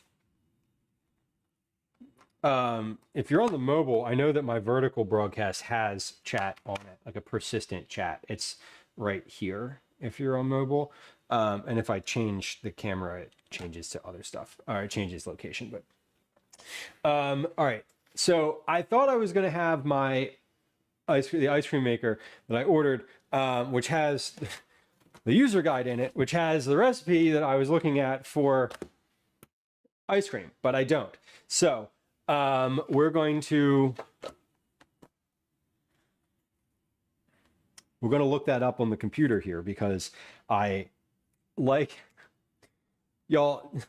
I look up stuff like user guides for things before I buy them.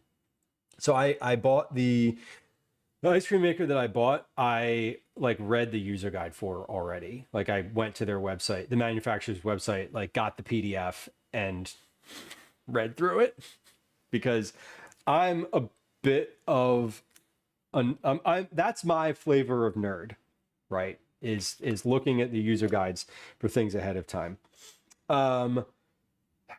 Okay, sorry. Oh, Gwen texted me. Oh, beautiful. Awesome.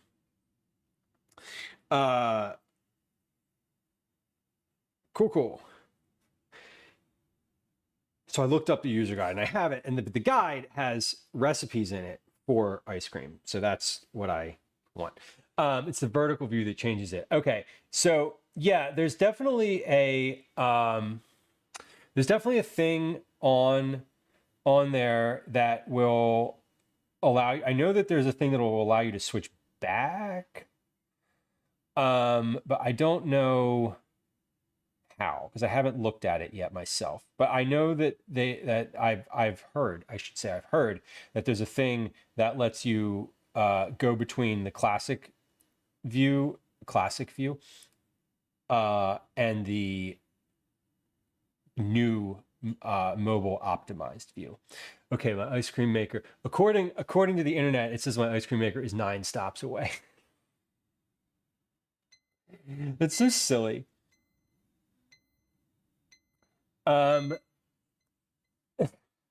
sorry. The other thing is 9 stops away. Yeah. It's all there. Yes. 9 stops away. Ridiculous. Okay. Where's this recipe for vanilla ice cream? That's what I want. Vanilla ice cream. Here we are. Oh my God. Came to say hello. Off to go to do business stuff. Well, good luck today. I hope you maintain focus and accomplish the things that you have on your to-do list. That's the hardest thing to do, honestly. It's the chat is on the screen. Yeah, it is. And I know that you can minimize it. I am probably going to have to make some changes to where my chat layout is because right now Right now on the vertical view, if you're watching, it's like the platform chat is like right here where my hands are on this camera. So like on the vertical view, it's this right here, me, and then this like underneath. If you're watching on the phone, you're like, yeah, we know, we can see it. I'm not talking to you. I mean, I am, but like, I'm not. Anyway, I'm mansplaining it to the desktop viewers. Anyway, the chat is over top of the vertical view, essentially. And the platform chat is not my overlay. Lease signing day. Hell yeah. Congratulations. Big day. Big day. Sounds great. I hope it goes the way you want. Checking. All right. Cake is done. Cake is fucking hot. Oh my God.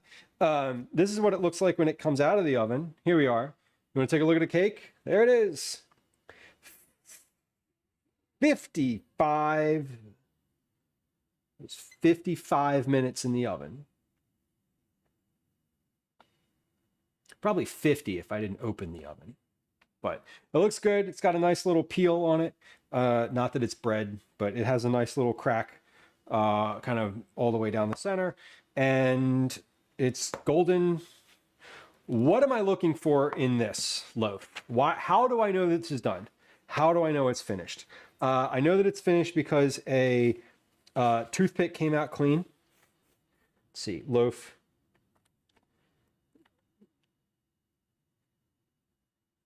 Toothpick was clean and cracked top, and it is slightly pulled away from the sides.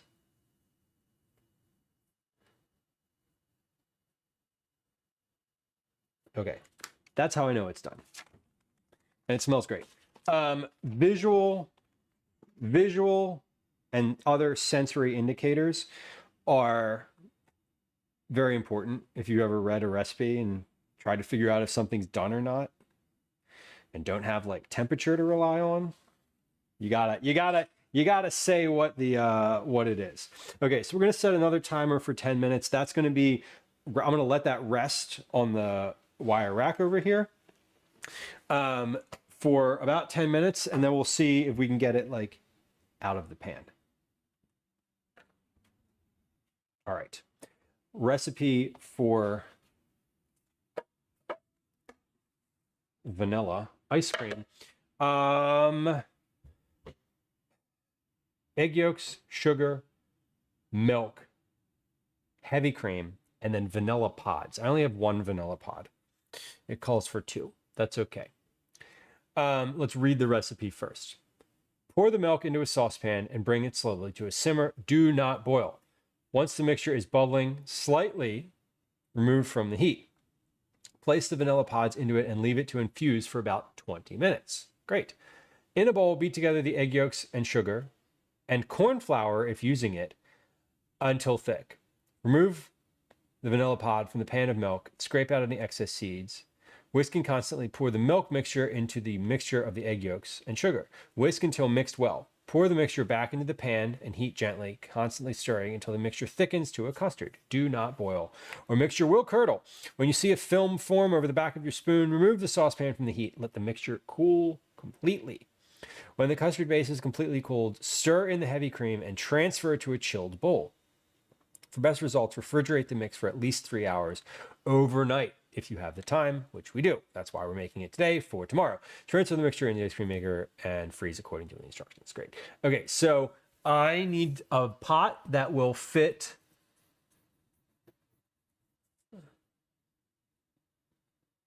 10 egg yolks, 1 cup of sugar, 3 cups of milk, and that's it.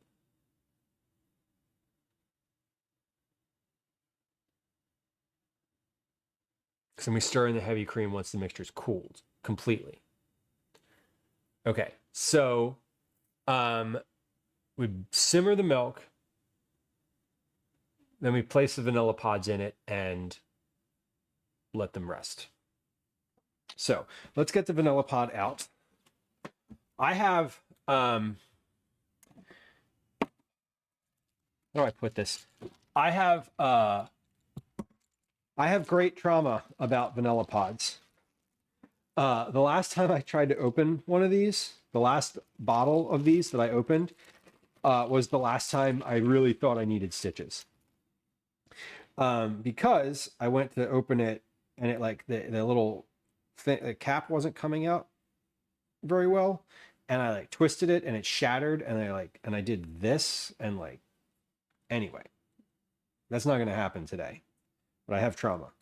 That did not happen. This was fine. Whoop, whoop, whoop, whoop, whoop, whoop, whoop, whoop, whoop, whoop. Hey, look at what's coming to my door. Pause. We'll be right back. I need to go get something off the step. I think. Okay, one moment. Let's hold on. Actually, no, I don't want to be weird and like go grab the thing while the person's still standing right there. Is that weird?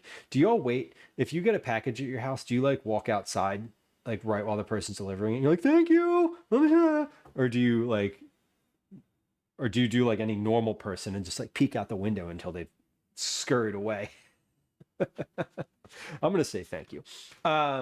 Maybe. We'll see. I always say thank you when it's like, if it's like a giant like crate of cat food, then I'll say thank you.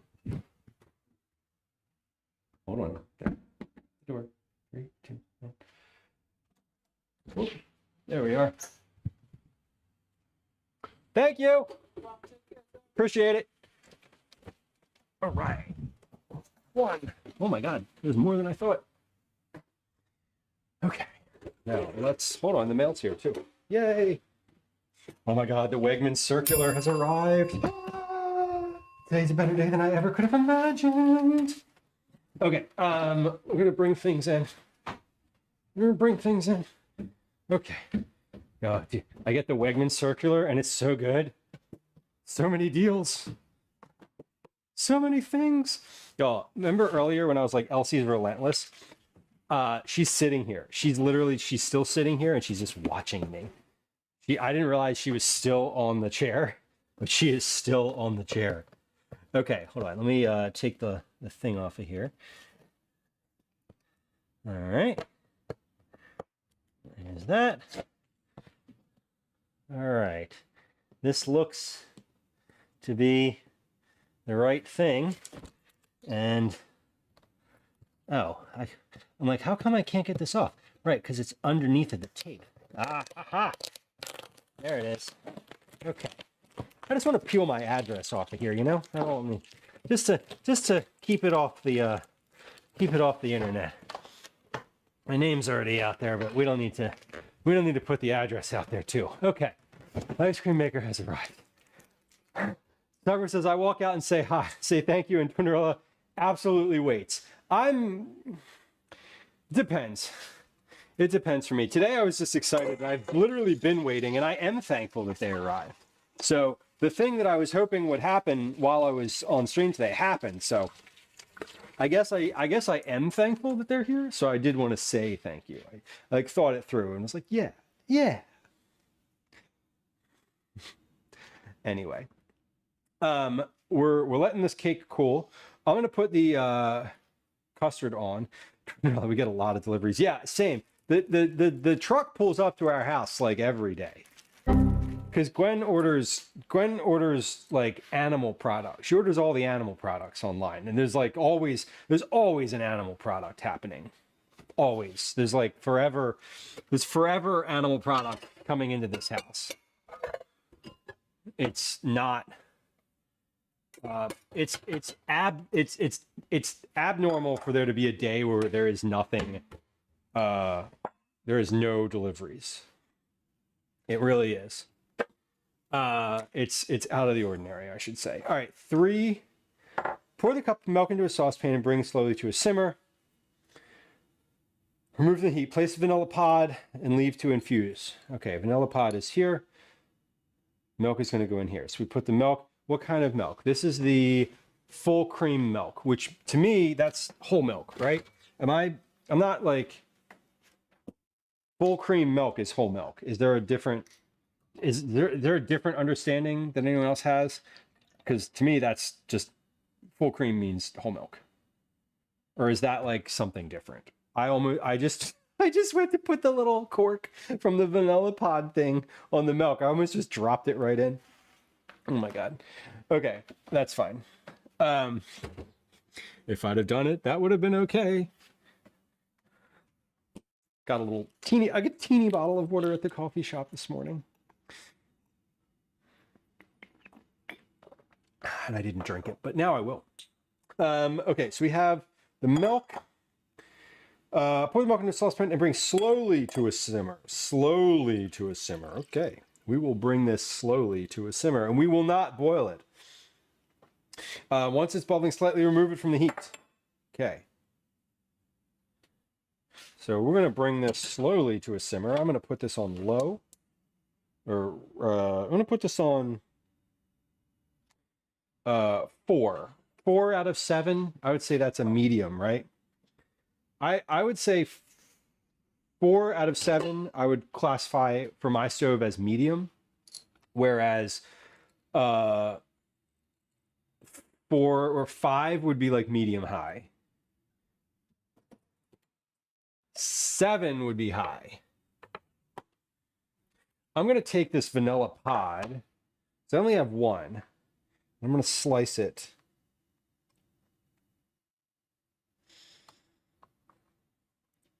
Lengthwise.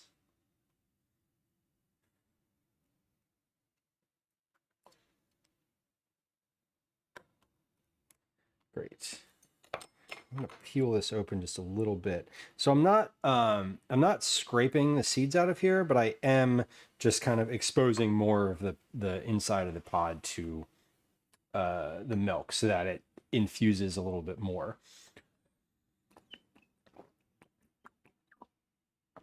What I may actually do is scrape the pod off into the milk and then toss the rest of the pod in and let that kind of stay that way. So it's like vanilla bean ice cream as opposed to like straight up vanilla.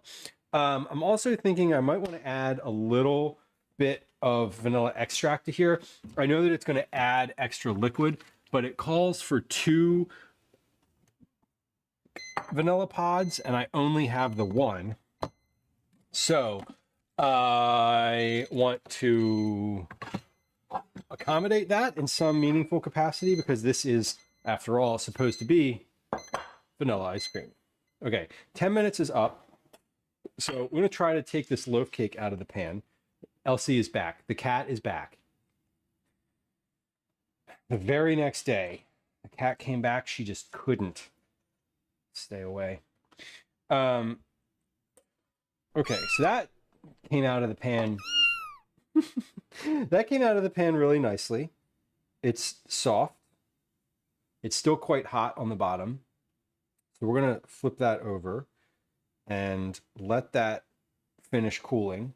I'm going to give that another 10 minutes of cooling. Before even considering like doing anything with it. But this is, yeah, that looks really good. The actual like cake itself is quite lovely. What is that? There's an artifact on my screen. What is that? Is that there all the time? Hold on. It's right here. Yep, there's a little spot on the camera. One moment, please. When I zoomed in there, I thought it was sugar. Yep, there it is. I can literally see it. There's a little teeny like spot of something. Sorry for the you know, the being nitpicky about it, but this is like, I could see it on the screen. It's been there. I don't know how long that's been there, but I just noticed it. There. Look at that. We should be nice and clear now. Hold on, there's another one. Okay. Beautiful. We should be super clear now because I just wiped everything. Wow. Wow. Is that clear or did I just smudge it? Hold on. I can see. I need to give that one like long form wipe.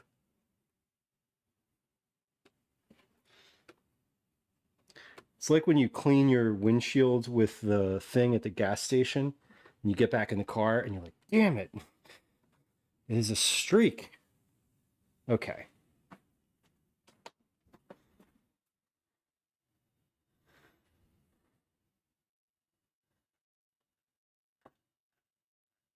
Yeah, it was right here when I zoomed in, and now it's gone. Okay. But yeah, I thought it was the sugar from the cake sparkling, and it was like, nope, that's on the screen. Now there's actually something. Yeah, okay. There's also something on my computer screen. Yikes. All right, so there's the cake. It looks good. The bottom looks nice as well. I'm not going to flip it up, or I'm not going to like take it off here, but it looks really good. Top looks good. And this would go well with some frosting. This would go well with like a drizzle, like a nice, like just straight up drizzle of frosting or icing even. Would make it real nice, just like a royal icing kind of thing. But the recipe is not going to call for that. The recipe is going to offer that as an option if you want to do it. Okay, so my milk is going. Let's check. So we need sugar, egg yolks, and sugar until thick. Beat together until thick. So a cup of sugar and 10 egg yolks. We'll do that in this bowl. A cup of sugar, one whole cup of sugar. I've sure used a lot of sugar today. I've used a ton of sugar.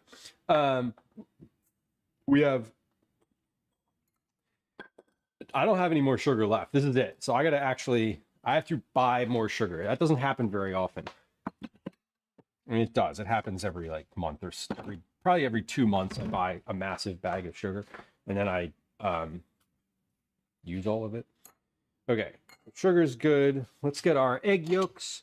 We're gonna put our egg yolks in one bowl and our egg whites in another. Let me just get more eggs out. So the egg whites I will save because I'm not just going to take 10 egg yolks and throw the whites out. The egg whites I will put in a little container and we'll use those for like eggs in the morning. Nothing wild for that. There's no, we're not making meringue here. Although that would be a good accompaniment to ice cream, would be meringue, because that calls for egg whites. And, that'd be kind of nice. Or like a pavlova or something. Something that uses just like a ton of egg whites would be awesome. Okay, pause. I'm going to forget to put this vanilla extract into the thing unless I have it next to the vanilla pop. So let's do that. I'll put this knife over here on the counter. 10 egg yolks.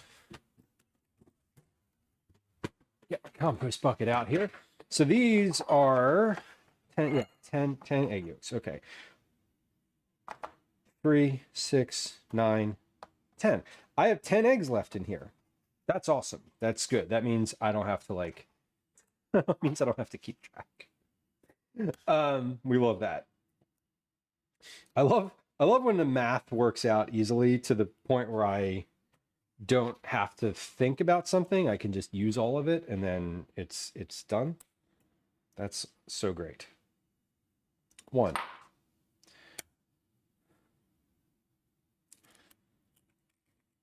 Oh, accidentally dumped the whole thing into there. That's okay. I can just reach in and grab the yolk. 2. That's actually it's actually kind of an easier technique, honestly. 3.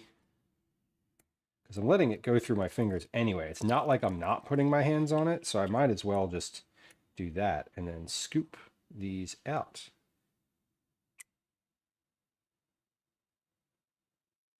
I know they make tools for this.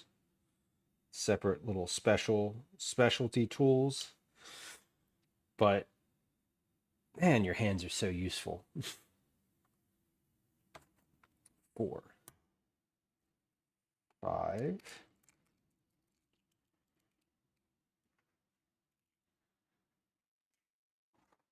6.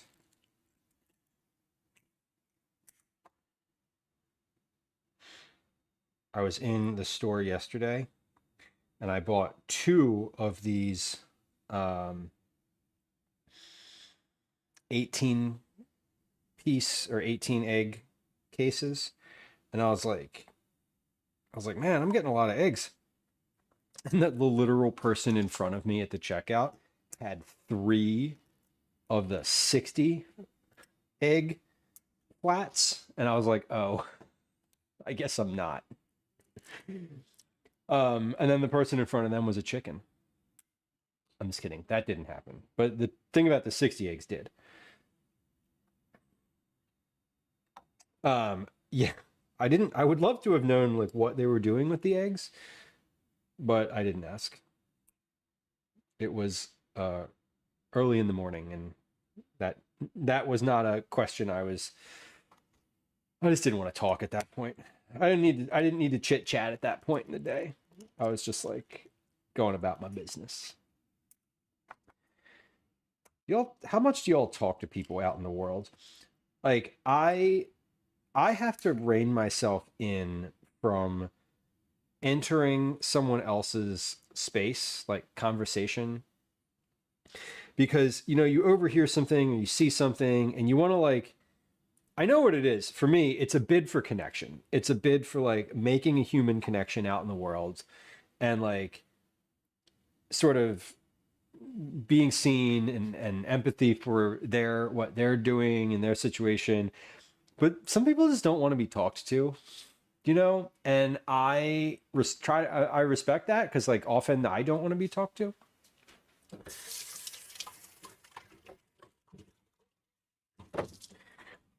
But I have to restrain myself from talking to other people sometimes. Once the mixture is bubbling slightly, it says, removed from the heat. So that mixture is, I would say, bubbling slightly. There's a thin film of milk on the top of it. It is not boiling. So we're removing it from the heat, or rather, I'm just turning it off. I'm not taking it off the stove. I'm just turning it off here, and I'm going to stir in the vanilla pod and a little bit of vanilla. Actually, I want to scrape. Here's what we're going to do. We're going to come over to the stove for just a second. We're going to blow out the white balance on my camera because it's going to be focused on a thing of milk. The Leaning Tower of kitchen towels. I know. It's definitely... Look at the camera doesn't know what to do with all of the white that it's seeing on the screen right now. The white balance is like so off. It's very funny. Okay, that was my 10-minute timer for my cake, and that's fine. We're gonna let that roll for just another moment or two. Whoop, hold on. The timer that just went off was to cut the cake and see how it is, but I don't need to do that right now, so I am not, because I am going to do these other things first. So we have a vanilla pop. No, guess I'm not scraping that one. It just cracked. I will scrape this one to the best of my ability though. No, forget that one just cracked too. All right, that was easy. Well, never mind. I just cracked them directly into the milk. Okay, cool. We'll put that little piece in there too.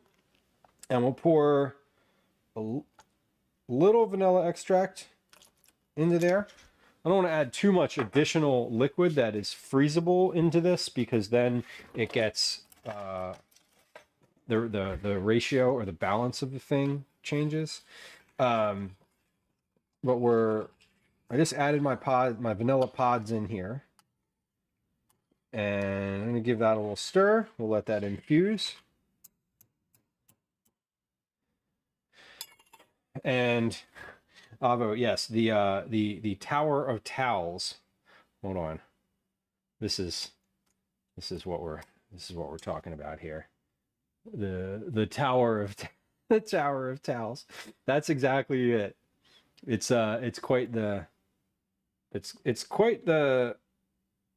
structure. That's not even all of them. A lot of them are in the wash currently. Not a lot, but there's a few towels in the wash. You get kicked out of the laundromat. Oh no. Were they closing, or were you not doing something they wanted? I'm assuming they were closing, but you never know. Y'all ever been to the laundromat? It's a wild place. I was just washing my clothes. Sure. All of my clothes. I get it.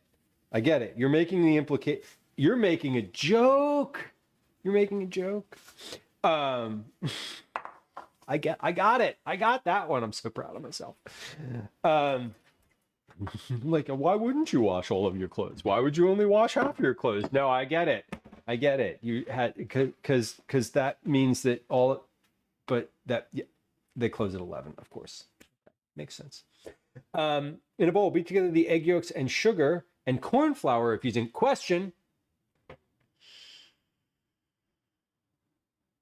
This says corn flour for thicker texture, or when ice cream maker has a bowl that needs advanced freezing. I want a thicker texture for this ice cream. I need to set a timer for 20 minutes. But my question is, 20 minutes is for the milk, for the vanilla pod infusion situation. My question is corn flour and corn starch the same thing? Because cornmeal is not. Are we talking about masa? Like corn flour for tortillas? Because I have all of those things. It says corn flour, but I feel like I'm curious if this recipe was translated from something, because masa seems like an odd thing to add to this. Does it not? Like, it seems like cornstarch is the thing that one would add, but cornstarch is also, I suppose, cornstarch isn't going to mix in as well. Like it does, like you'd need to make, I don't think you could mix cornstarch in. It would need to be like a roux. Like you'd need to make a roux first. So I do think that what they mean is like corn flour, like, because it says corn flour. I do think they mean like a masa. And I think I'm going to do that because, again, this is the ice cream that is sort of like the experimental. Like, I know it's not cornmeal, right? Because cornmeal is like super specific. That's definitely like not thickening something like this. I mean, it would definitely thicken it, but not the same way. But yeah, cornstarch is like this, just the starchy bits, thus the name. So let's see. I believe I have corn flour up here, or rather, I know I have corn flour up here because when we cleaned out my baking cabinet like a month ago, I know that I had that. It was up. I know. I even know where it is. It is up in the top section here, next to the infrequently used specific flours, and this is it. Tortimasa, harina de maize, corn masa flour. Okay, so this is just corn flour. So this would be good. This is good. I have cornmeal. I have cornstarch. But this is corn flour. And it only calls for a teaspoon of it. So we're 2 teaspoons rather. We're pretty good. Okay. Beat together the egg yolks and sugar and corn flour until thick. Okay. So 2 teaspoons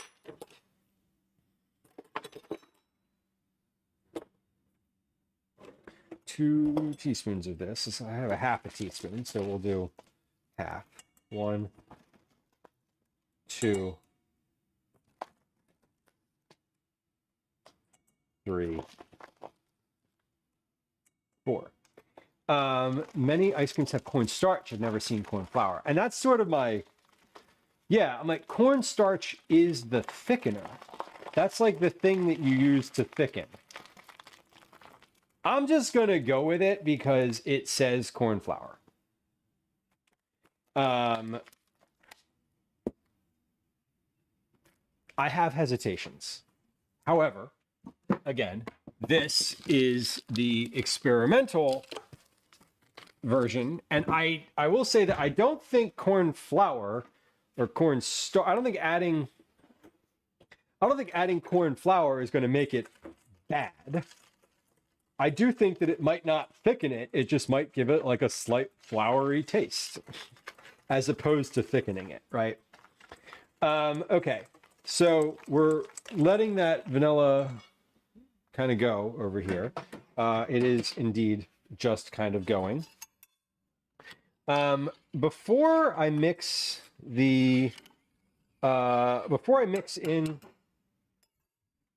the yolks to the sugar and then incorporate the milk into that. So in a bowl, we beat together the egg yolks and the sugar.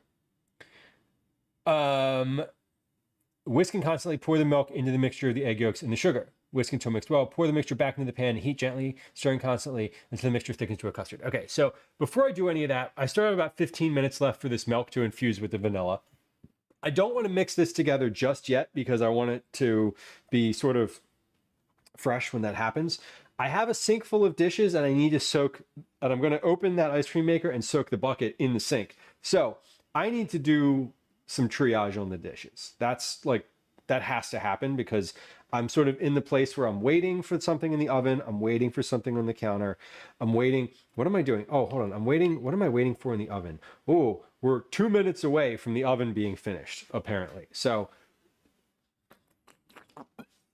here's what we're going to do. We're going to take a 3-minute ad break.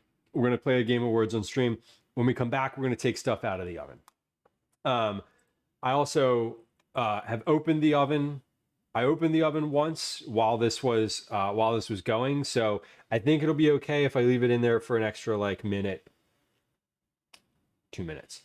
We're going to play a game of words on stream. If you haven't played words on stream before, it is a Scrabble-esque game where there are letters at the top of the screen. You type words that you find in those letters into the chat box. You hit enter, and as a team, we win or we lose, or we win or we don't win. Nobody loses. Anyway, during that time, we're going to run a 3-minute ad.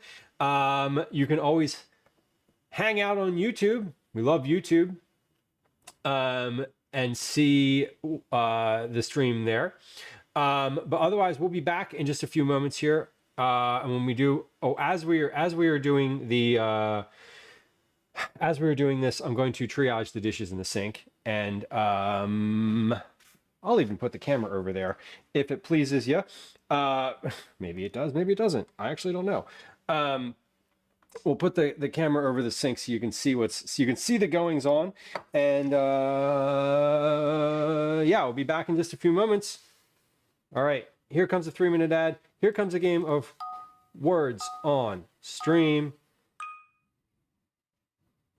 All right, BRB.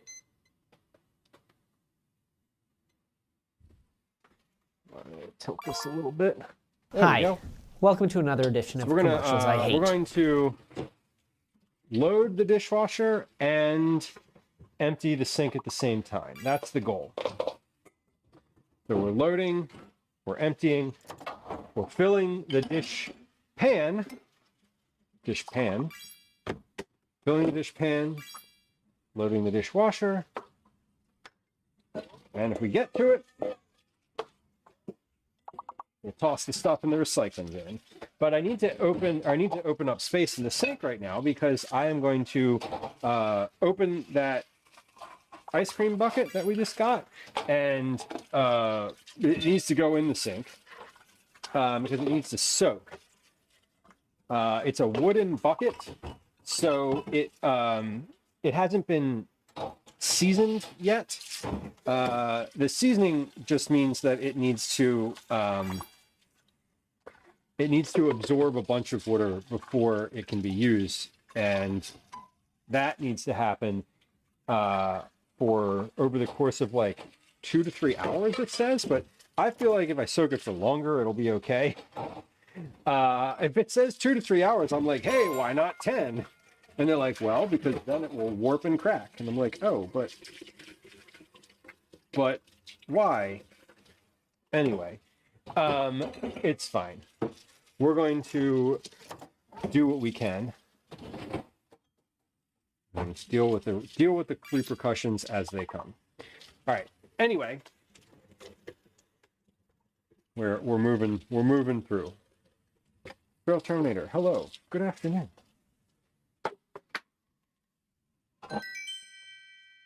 We're moving through. This is a dish stream. When we're finished this, hold on, we got a few more here. We're gonna hit continue. We're gonna hit continue. We're gonna do another one or two.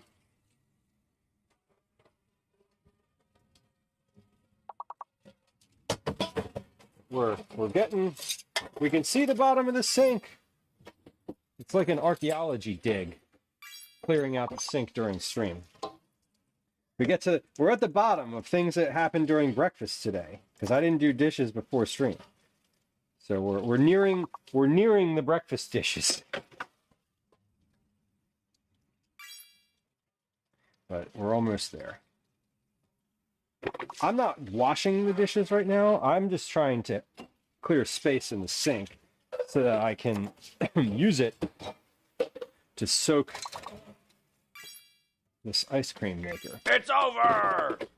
All right. Hey, if you're hanging out, thank you for hanging out during the ads.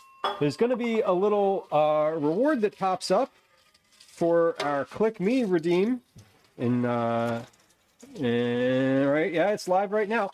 That pops up at the end of every ad break as a little something for sticking it out through the break. But we're clearing the sink right now. We got a Game Awards on stream that is in progress. Once that game is over, we're going to come back to the counter, because I'm not doing, as I mentioned, I'm not doing these dishes. We're just taking them out of the sink. We're just clearing the sink so that I can fill the sink. How it goes.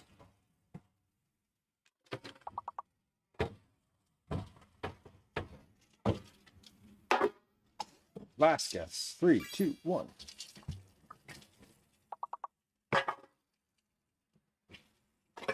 All right. And I'm gonna... Damn. Words always sound so disappointed. It's always like, oh, you guys are terrible. If you don't, like, win on the first try. Shut up, words. You're being annoying. Okay. So let's come on back over here. All right. And we're going to check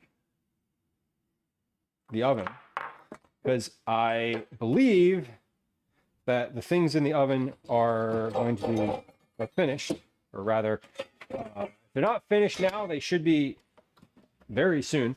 That was a few extra minutes of time, but not all that much. Okay, so this is the cake. This looks great. We have our cake here. Oh, that's hot. Sheesh. I'm gonna give this a little test with the chopstick. The chopstick is like the toothpick, only way more aggressive. Yeah, that is clean and came out nice. So we're gonna let that sit over here in the pan. We're gonna give that a 10-minute, at least a 10-minute timer. It's gonna be longer than 10 minutes, but I'm setting the timer just so that I'm positive that 10 minutes has gone by. Like 10 minutes is gonna go by the time I finish this sentence. Anyway, I'm going to check this bread pudding.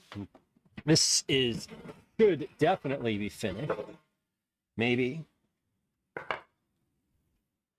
What do I need to look for with this bread pudding? Now, I actually don't think this is finished.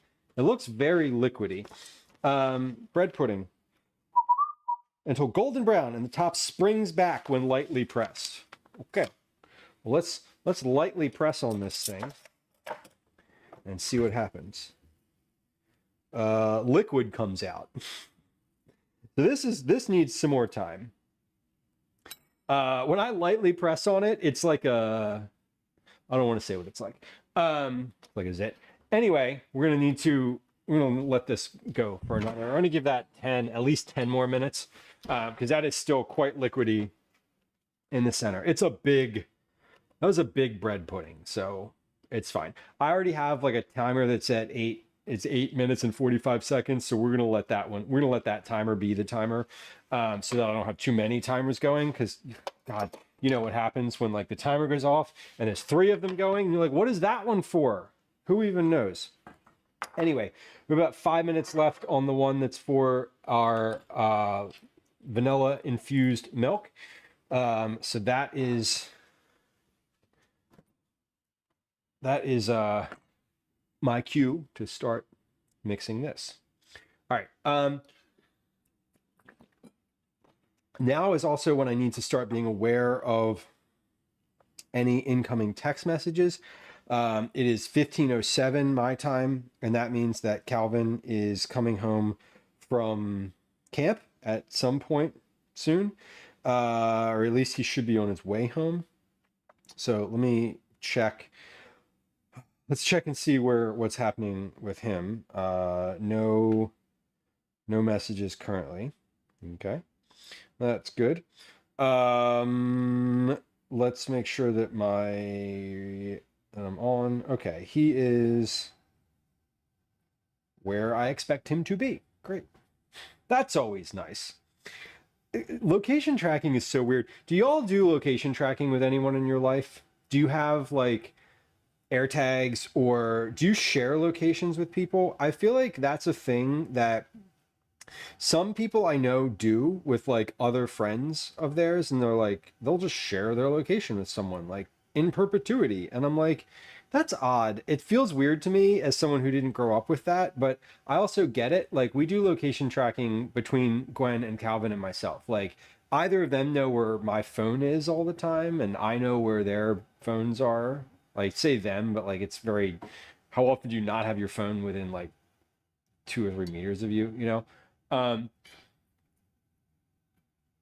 But I feel like actually sharing your location with someone outside of your like immediate family circle is always interesting to me. And I know people who do it, and it's always I'm just fascinated by it. I'm like, what is the I'm more fascinated by like how often you would like look at that on someone else's like location.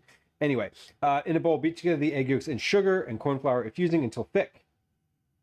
Okay, so egg yolks and sugar are going in. Put that in the sink. Start messing with the sink again. I'm going to turn the overhead hammer on, and you can see this. You can see this. You get a mixed up here. Us and our kids, but no one else. My sister-in-law shares with her adult children and their spouses, and it's a little much to me. Yeah, totally. That's too much. I would literally never. I would not. I was talking to my dad. My dad mentioned this. He and his partner have location sharing, and I don't want people. It's not that I don't want people to know where I am, because I don't have any, like, I'm not hiding anything, right? Everything's on the up. You can see where I am, even if where I am is something that other people might not, somewhere other people might not be. Anyway, I just don't have an issue with that, but I just don't want someone, I don't know, I don't need like in-laws, or, you know, I'm an adult now. I don't necessarily need my parents to know where I am. I would be fine if it was like if I was on the way to their house or something and they were like, hey, can you share your location with me? And I do love that that's a thing that you can do now on these applications or on these things where like you can just share your location with somebody for like an hour. And that's kind of cool. If you're like meeting somebody, I had someone do this to me recently. I was seeing someone for the first time and they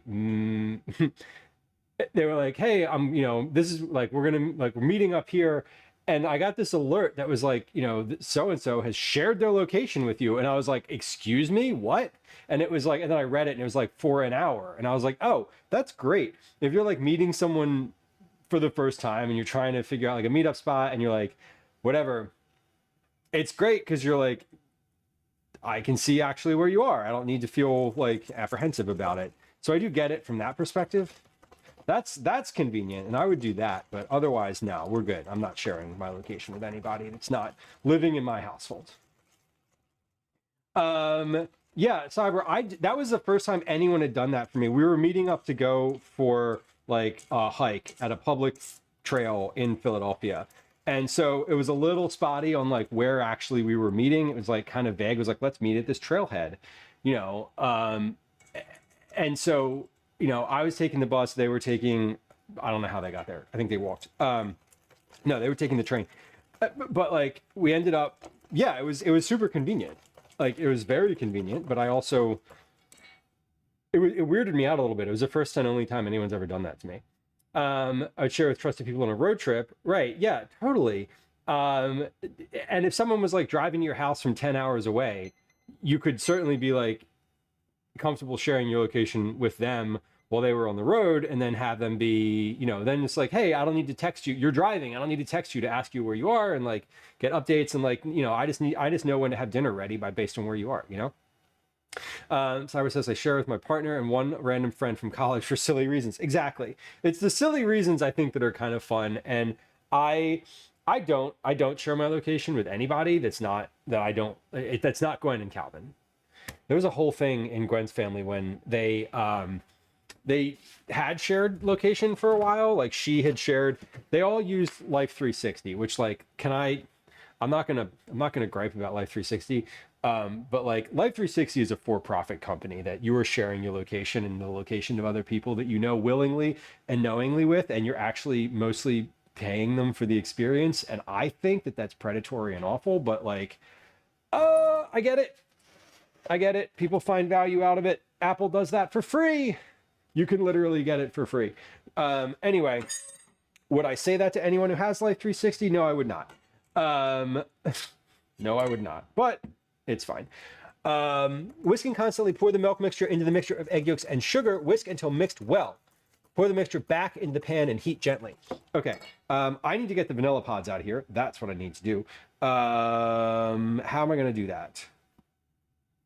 I'm going to pour this through a mesh strainer into, am I going to do that? Yeah, I am going to do that. I'm going to pour this through a mesh strainer, and this strainer is not going to sit on the side of my bowl the way I want it to. So chopstick, watch this. I always love the this is a tool and not a hack. I always get this account that is like recommended to me on one of the apps. It's like Shorts or whatever, but it's this guy who does like looks at these little videos and is like says whether or not it's a tool or a hack. Because people are like, this is a hack. And he's like, that you just created a tool. And he has a very like specific definition of it. Anyway, I think it's kind of funny. But we're going to try to do it this way. So actually, you know what? This isn't really going to work. I need to just filter this first and then pour it out. Because if I attempt to do it this way, I need a third hand. So we don't have that. Anyway, what was that timer for? That timer was for the cake mixing, which I don't need Okay, so good. So it's been 10 minutes. As I said, my time was just like going to happen as quickly as I thought it would. Okay, Calvin is texting. Calvin is out of camp and texting now. He's walking home with his face in his phone. Oh, God. Anyway. Right? That is how it goes these days. Soon as camp ends, it's like ding, ding, ding, ding, ding, ding. My phone is like dinging, literally dinging, over and over and over. Okay, this is filtered. We have my pods in here. Some of the pods are in the pot still, and that's okay. Okay, god damn. I just need to turn my sound off. That's what I need to do. He got out of camp, and my phone has rang 17 times in the last 30 seconds. Good God. Violently texting. Okay. It's just like, oh my God, can we? Someone hasn't been on a screen for very long today. Okay, milk is looking good. I'm gonna pour this milk from this bowl back into the pot because the pot has a nice handle that I can pour from. And also I'm cooling it down a little bit as this is happening. So the movement of the liquid from one to the other means that it's less likely to curdle my eggs, and that's okay. But now this is filtered. It has vanilla in it, has a vanilla pod. It has, yeah, it has everything it needs. So let's whisk this in. So we're making a custard here. We're making a custard. And I'm going to put that spatula over there. There we go. Okay. Whisking,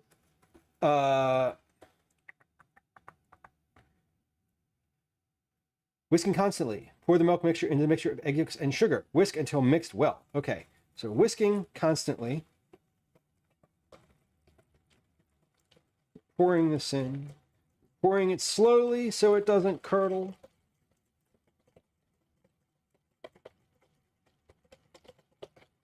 I can feel it loosening up.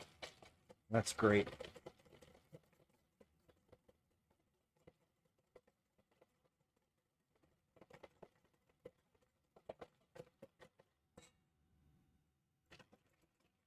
Just doing a little temp check on the side of this bowl. Looking good.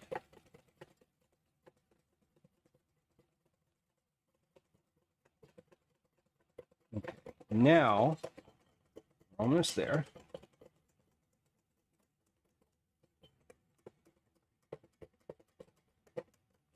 Whisking constantly. Okay. Whisk until mixed well. Pour the mixture back into the pan and heat gently, constantly stirring until the mixture thickens to a custard. Okay, so constantly stirring means we need to come back over to the stove, and we need a tool, we need a spoon, and we need a spoon and a whisk and the pot to be back on the stove here. So I'm going to pour this back into the pot.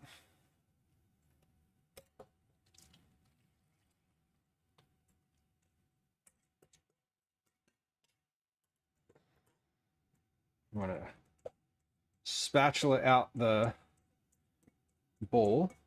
Time check. 15:20. Okay, great. We're doing really well. I put that bread pudding in the oven. I'm pretty sure my timer went off. I did not get it out. So, before we put this back on the heat, let me take a quick peek at this bread pudding in the oven. Whoa! Oh, okay. That definitely popped off. Let's see. How are we doing on the inside? Are we liquidy or no? I'm gonna give that. Am I gonna give that more time? I don't think so. I think I'm just gonna let that be. When I say let that be, I mean get it out of the oven. Let that be what it is.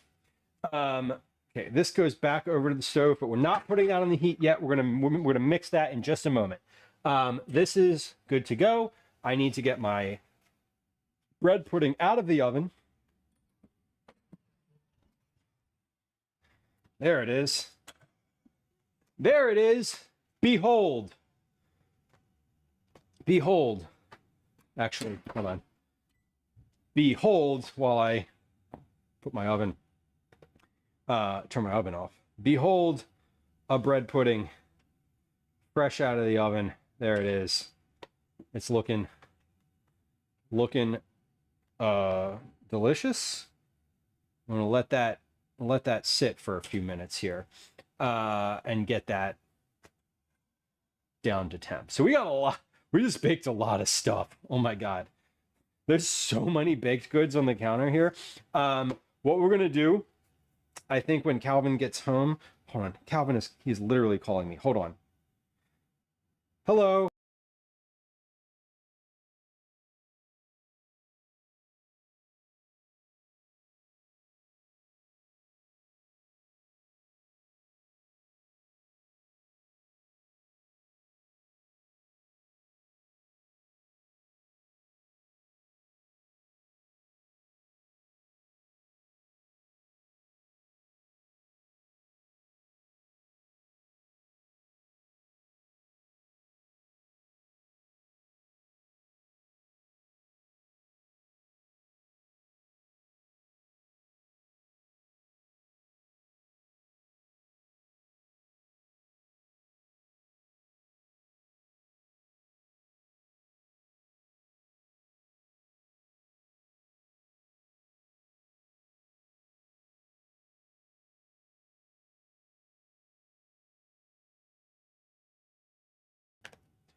Okay, sorry. I got 27 text messages. 27 text messages. Okay.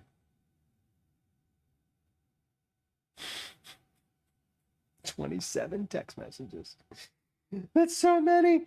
Okay. Calvin was calling to ask me to meet him at the store so that he can buy candy. And I was like, no, we're not doing that today. Just come home. I got bread pudding at home. From one person, catastrophic. Yeah, from my son, Calvin, in the span of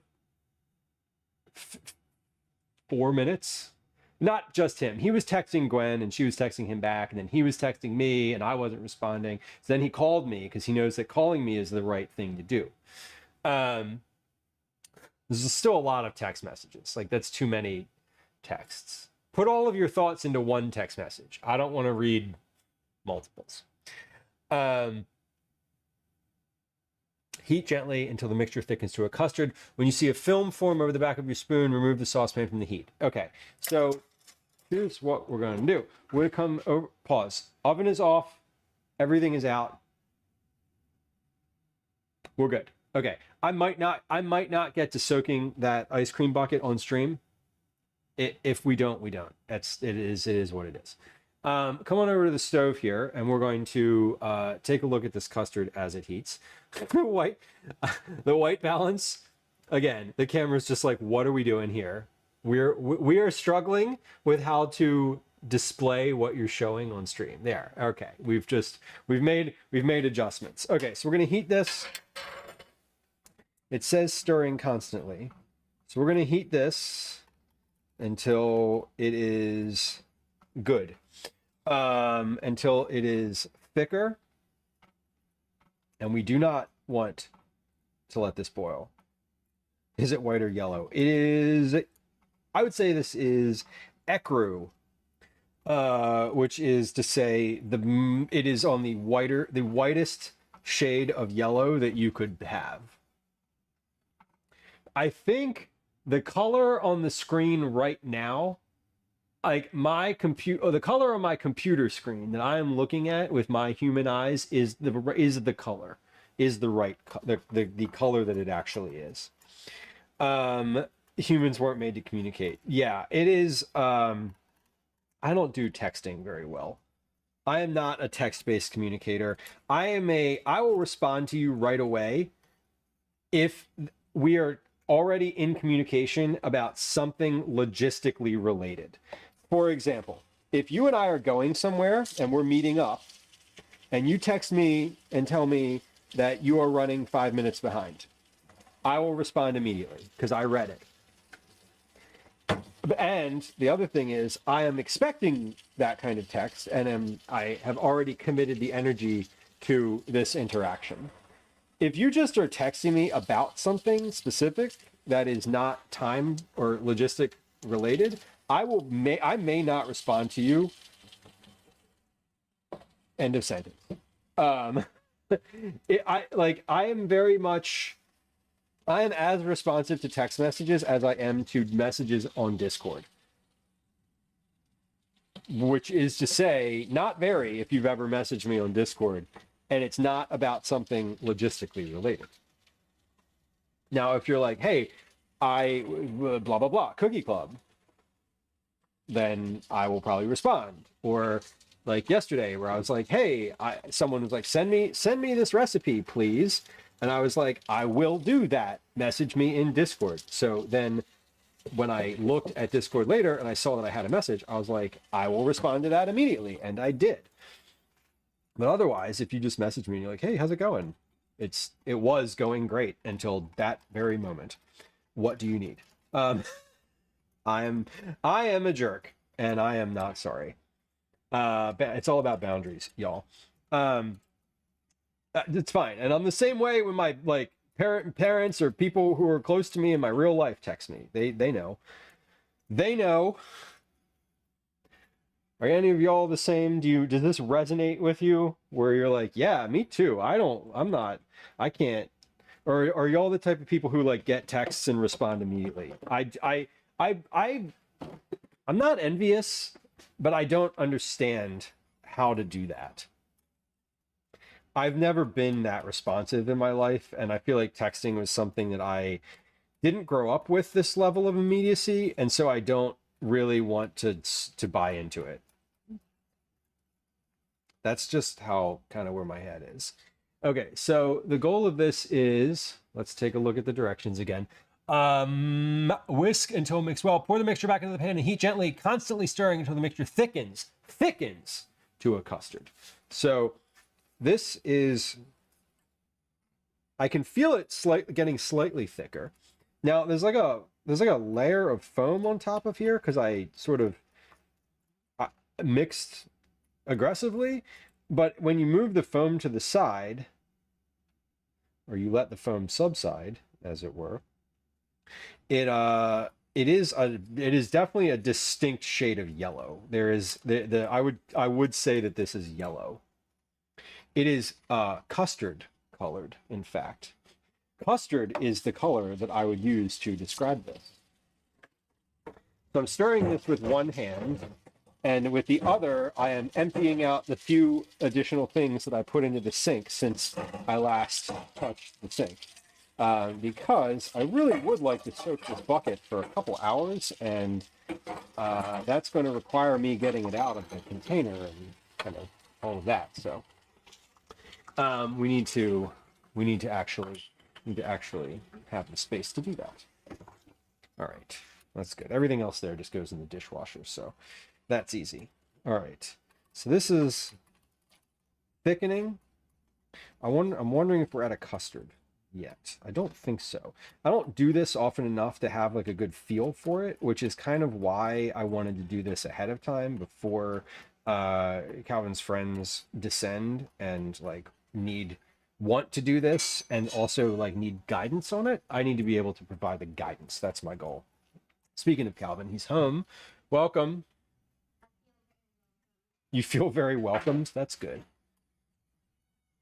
That's good. Do you feel welcome? Obi is in the basement. Ash is in the upstairs bedroom, and Elsie is out. Please keep them sequestered. Yep. Where they are. Thank you. Okay, so we're heating this gently. If I let this go, this is not boiling. Oh, Elsie's here. Elsie, Calvin is holding Elsie. She's been around on stream very much today. She's very, yeah, she's very, very here. Ash made his 100th appearance yesterday, by the way. Elsie's at 94. That's several today. Elsie was really relentlessly trying to get onto the counter earlier. She was being quite the pest. Like, really, genuinely, she was being a pest. but in a cute way, in a way where I wasn't angry with her. I was just like, can you please stop? I need to be able to look away from the counter for more than a second without your face going into the butter. She finally gave up when I moved the butter into the mixer. She only gave up when the butter was no longer available. Hi, baby. Cal, in just a minute here, I'm going to be finished with this step, and I'm making the custard. This is for tomorrow's so here's my thought, Cal. Here's what I'm planning on doing, right? I'm making this vanilla custard now. This is basically like vanilla ice cream, just hot. It hasn't been cooled yet. Yeah.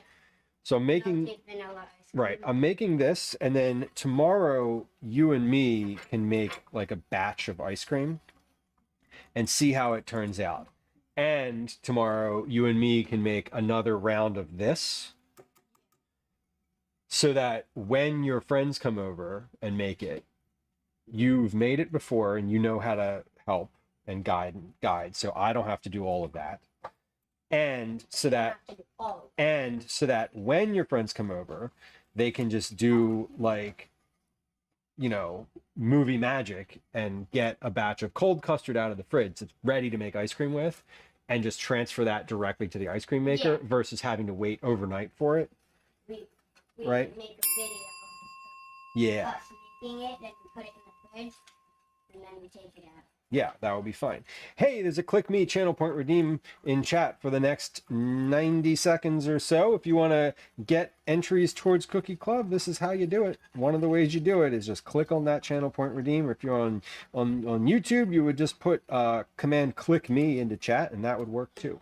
All right, so we're looking for this to coat the back of a spoon nicely. It's almost pretty much there. I'm gonna give that another couple minutes here. Just it doesn't feel quite thick yet, but it's also quite hot. So that's the sort of, that's the thing, is it is warm. So I feel like the whisk has maybe perpetuated the bubbles a little too much. So I think I might move to the spoon to help some of these bubbles collapse Oh, a bit. Elsie. But maybe we'll see. I might just stir this a little slower, because it's not bubbling, so we're not simmering. Am I getting any steam off of here? There is just a very little bit of steam coming off here. Let's let that sit for just a moment while I check the directions. Do not boil, it says in capital letters and bold. When you see a film form over the back of your spoon, remove the saucepan from the heat and let the mixture cool completely. Okay, so we're almost, I would say we are almost there. This is the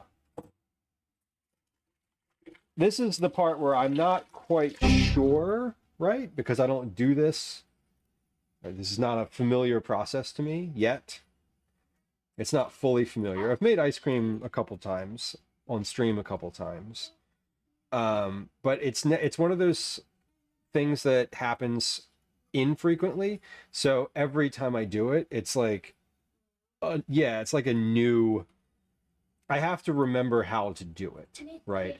It's not like making pasta, right? Which I just know how to do. Or making pie dough. Like making dough for quiche, easy, no problem. I got that. Like that's on lock. Pasta is the same way. Pizza at this point is the same way. I've made it frequently enough and done it the same way often enough that it feels familiar. Some of the ice cream recipes in that that I was looking at don't require this step. There's no eggs. There's no like tempering of any ingredients either. You just put everything in the mixer or the maker rather, the bowl of the ice cream mixer, and you just start the mixer, which is kind of nice. I like that there are recipes out there that don't require this like heating and cooling process, because this is definitely a labor to get this done. All right, this is feeling a little thicker now, so let me kind of give this another look here. So when a thin film forms on the back of the spoon, that is that a thin film? It's not like pudding yet, but I don't want it to be like pudding. It is maybe just a little bit more here. I wish I'd have timed what I was doing. That's what I should have done. I should have put a timer on this, that I knew I should have tracked what I was doing, the time and the temperature. And I can always go back and like look at the timestamp on the stream to do that, which I do occasionally when I'm doing recipes, or like I'm trying to figure out how long something took, or how what I actually did. It's one of the things that I get value out of when I'm working on a new recipe, specifically for myself, that I'm not following something. I'm just like, oh, I forgot to track that thing. Usually what will happen is I will go back and watch the VOD where I was doing it, and I will have said it out loud. And that's super helpful. Okay, this is, the bubbles are clearing up here, so you can actually see a little bit more of the color. The bubbles are starting to break apart, and we're starting to look more like a custard. More like a custard. Calvin says, can I have snacks soon? Yeah, when this is done, then I'm going to be like moving to cutting those cakes open and trying them. I don't know, Cal. I'm literally talking about how I don't know how long it's going to take. I'm looking at a calendar. Okay. I know you're not listening, but I have said it several times that I don't know when this will be done. It's not going to be 20 minutes. It's going to be probably less than 5. Okay. But I don't know. Fudge Darling, welcome. Hello. Oh man, we are close to 10,000 check-ins. We're not going to hit that today. Unless something weird and unprecedented happens. We're not going to hit 10,000 today, but we're going to hit 10,000 check-ins probably in I would say 3 streams from now. I don't know how many we get per stream. I actually don't know, but we that was the 9,858th check-in. So we need 142 check-ins, and we'll be at 10,000. There is nothing special for the 10,000th check-in. The 10,000th check-in, you will get a screenshot of your name being the 10,000th check-in, and I will probably be I will be very excited. No, it is not a Cookie Club entry. There is no value to you as a viewer in the grand total number of check-ins. There is value in your individual number, but the value as a whole is a collective value. There is no individual reward for being the X numbereth of a check-in.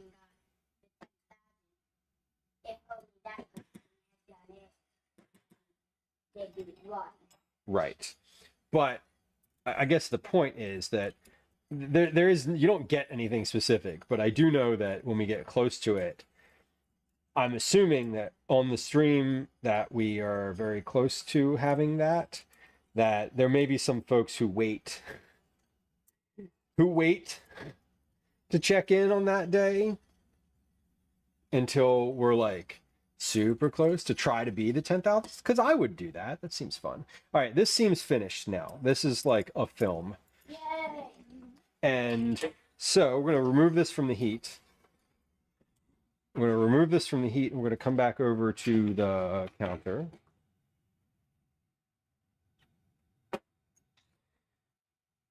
Okay. Do not boil or the mixture will curdle. When you see a film form over the back of your spoon, remove the saucepan from the heat. Let the mixture cool completely, it says. So we're at the phase of like, we need to just let this be. When the custard base is completely cool, stir in the heavy cream and transfer to a chilled bowl. So I am making an assumption here that I just let this cool in the pot because it didn't say otherwise. I'm putting the pot directly on the counter for a few moments so that, because this is one of those pots that has a heavy, thick bottom on it that gets, it retains heat. And I don't want this to continue heating necessarily. So I am putting it on the counter, which is cold, so that the conductive properties of, stone and metal will work their magic and the bottom will cool off quicker. But I'm going to keep stirring this for just a moment here. Time check, 15:42. So we have 28 minutes left before I need to end stream. But that means two things. One, it means that I would like to open up the ice cream maker and at least pop that into the sink and fill it with water, because I know that needs to happen. I want to take a look at it and see what it looks like, kind of ooh and ah over it. Then we're going to handle some snacks. We're going to pop these cakes out and try them. Yay. And we'll do that. Yeah, we'll do that. We'll do that in just a moment. So let's open this ice cream maker first and take a quick peek at it. It should be pretty straightforward. I don't think there's any surprises here. I know. Is that the ice cream maker? Yeah, we're going to. That looks like the one. It kind of looks like the one we had before, but it is different. It's the same price and style as the one we had before. So, Camille, yes, we like to see it. This is the Elite Gourmet 4-quart vintage wood bucket electric ice cream maker.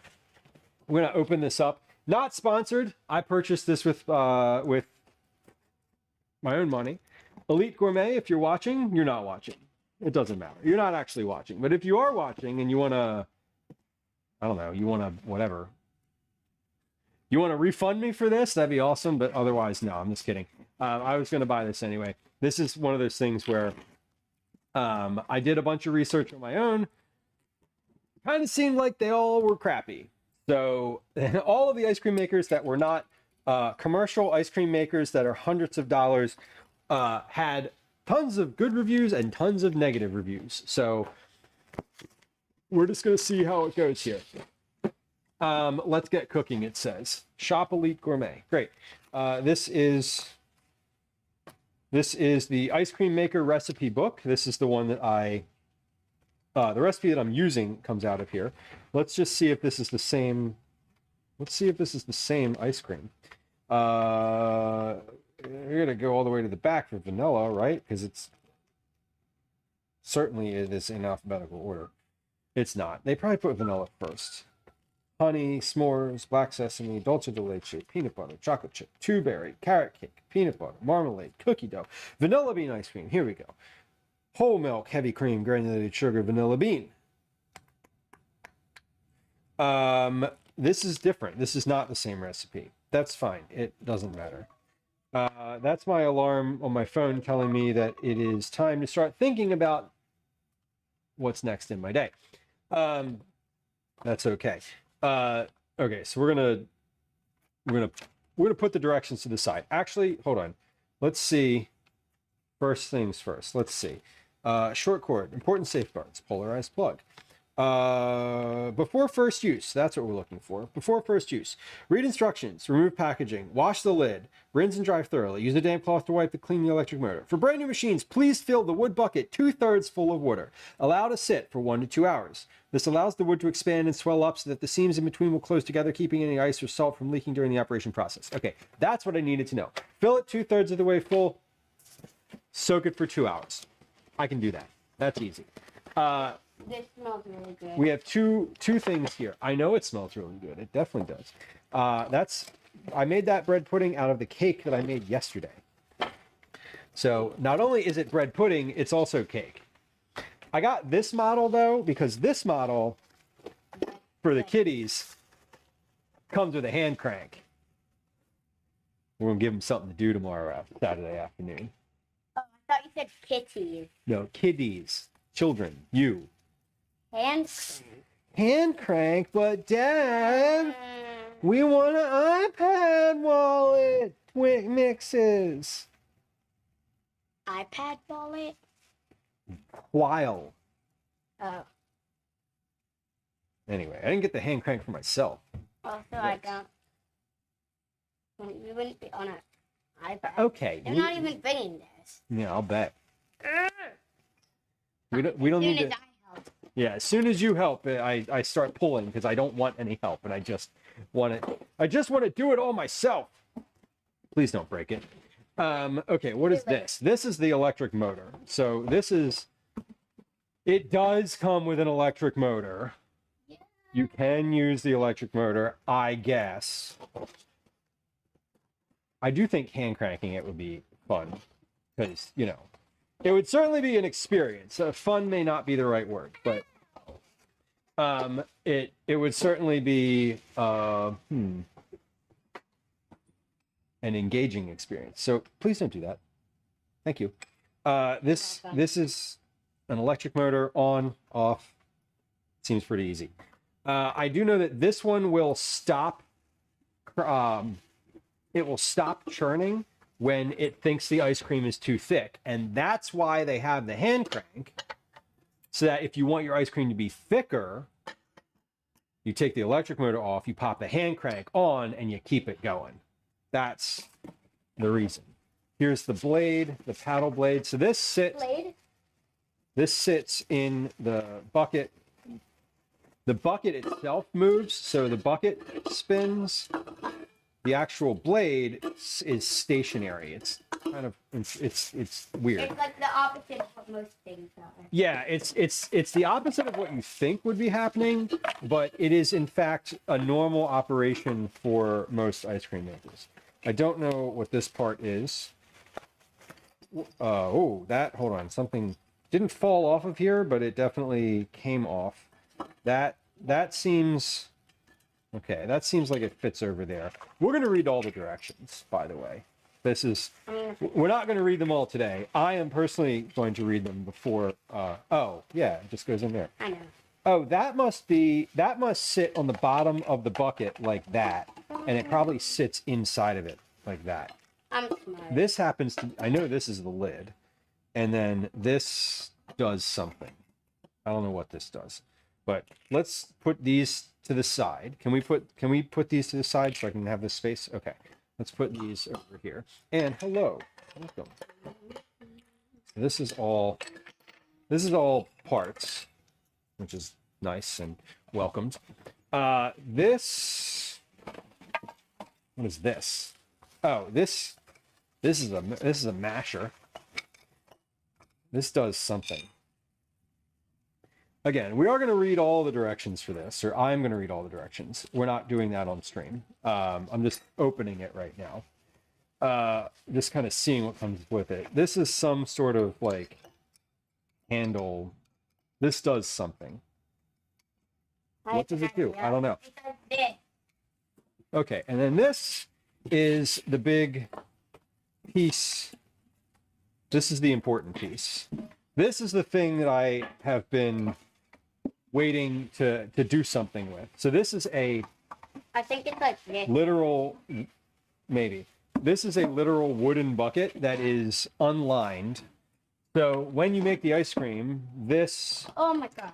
will, there's a little white thing in the bottom of the bucket, and there's a little pin on the bottom of this, and that's going to sit right there in the center and Stop doing that. spin just like that.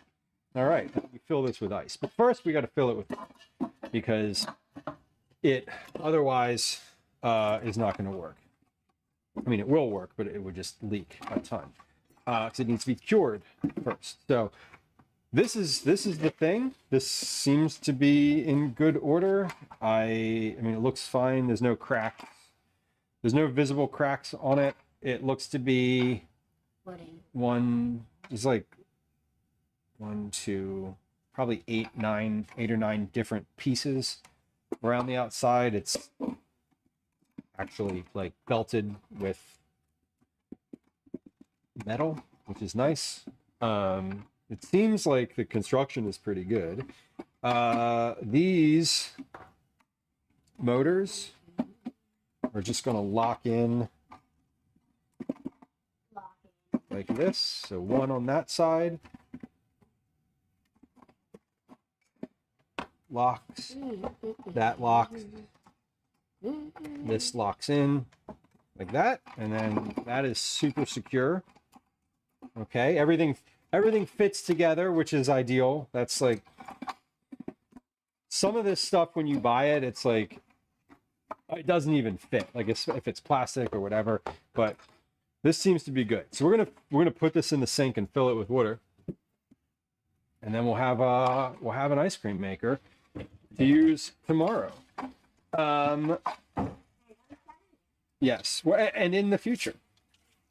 Okay, but this seems to be. We'll see if it holds. We'll see if it holds the water even now. Okay, custard is cooling. Custard is still back here on the counter. I'm giving this a whisk. It looks good. I'm just trying to keep a film from forming over the top of it. That's my goal right now. All right, so we're gonna read all of the directions for this later. This is a not now but later thing. And now though, we're gonna move all this stuff to the opposite, to the counter behind me, so that it's available but not in the way. And we're gonna try the cake and the bread pudding. Yay. And that's what we're doing next, and that's what we're doing last today. And when we're finished that, we're gonna take Ash to the vet and find out why he's vomiting. Fun. Not fun. Okay, can you move this cat out of the way, please? This cat is definitely not the right thing to have on the counter in this moment. Okay. Okay. She's off the counter. No, I mean, like, put her down. Okay, please. Thank you. Yeah. Yes, put her down. Just put the cat down. All right, let me wash my hands.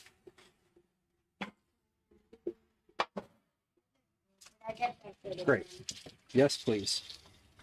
Don't get any soap in this bucket right now. Okay? Okay. If you feel like you can't wash your hands on the side here, then go downstairs to the bathroom. Elsie is now on the chair again, staring at me again. The chair is pulled out again, so now her vantage point has improved greatly. No, you're not getting on the counter. No. The chair was pushed in, Cal, because earlier she was just relentlessly going from me putting her on the ground to onto the chair to onto the counter. No, stop it. Oh my fucking God, this cat. Should I start filling the bucket again? Yes, please. Start filling the bucket again. This cat, she is never, ever, she never gives up. She never gives up. Elsie, I just lost my Okay. hands. I'm not- We have a couple things here. One, I want to cut this bread and or not bread. I keep calling this bread. This is cake. It's quite literally cake. I want to take this out of the pan. Let's see if this comes out. Okay, first off, that came out of the pan really well. Only a little bit of remainder on the bottom, more than I'd like, but I do think that this would be okay to have without. I do think this would be okay to put in a pan without needing a paper liner. That was my intention today on having it like having it baked differently, was to determine if it needed a paper liner or not. I don't think it does. Okay, so we're gonna cut this cake open and see. So the changes we made to this today were, it's not smaller, it's exact same size. I cooked it in the same pan, so it's the same size. This was, I I took a quarter cup of raisins. I dropped it from 1 cup of raisins to a quarter cup, or 3/4 cups. I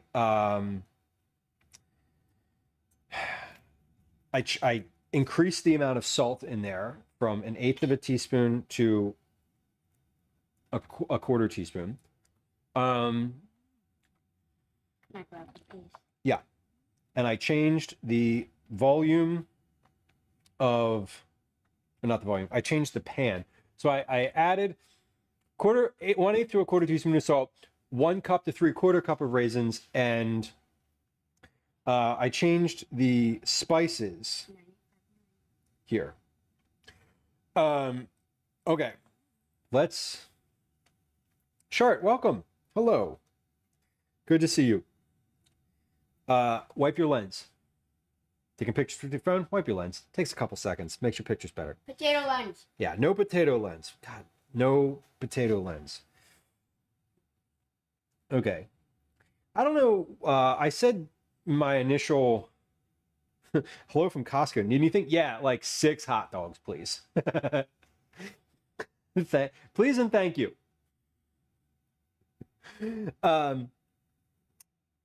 Let's see. Let me see what the taste is. So this is. Let me get a center piece, because this is sort of the consistency. So this is. I think this might need to bake a little bit longer. I think yesterday I probably baked it for 50 minutes. This time around I took it out a little sooner.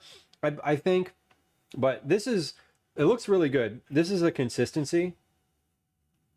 So still kind of spongy. It still holds together pretty well when you hold it from like the top or the side. Like it's got the density is good. It's a nice balance between like thick and dense and also just like spongy. But that looks really good inside. Happy with it. Happy with it visually. Happy with it like the consistency as it's like on the tray and cutting it. That is much improved.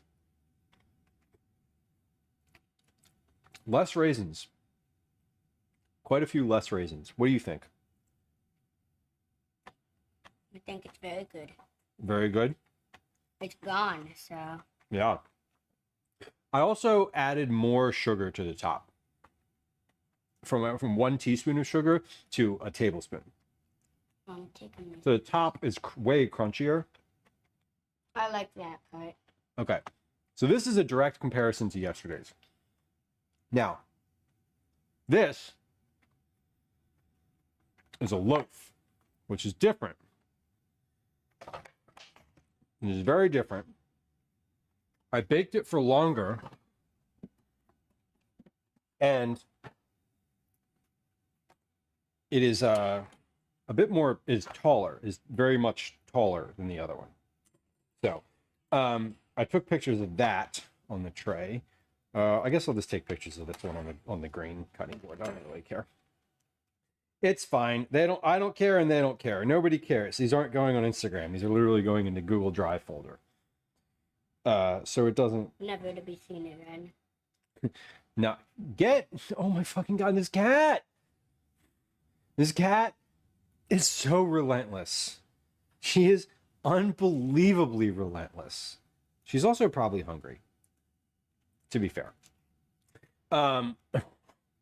Okay, we're gonna slice this open mid cake and take a look here at the same time. Everybody, take a look. This is the loaf cake. I think that looks pretty good. It looks a lot like a quick bread because it's very similar. Oh, looks like quicksand. Mm-hmm. Very, very similar.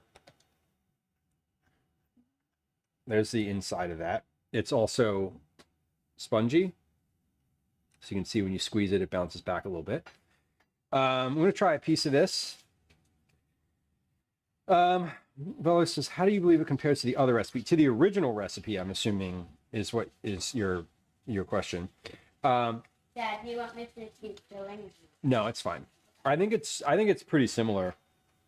I think it's probably salty. It's definitely saltier because I increased the salt in it.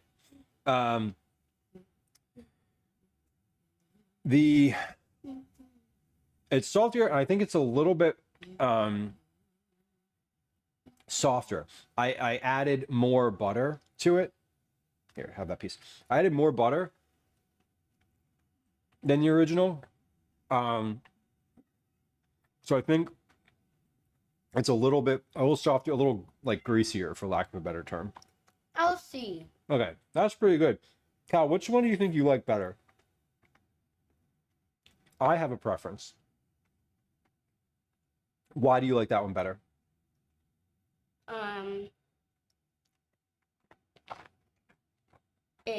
I don't really know. Don't really know. Think about it. Just think about the differences in between the two.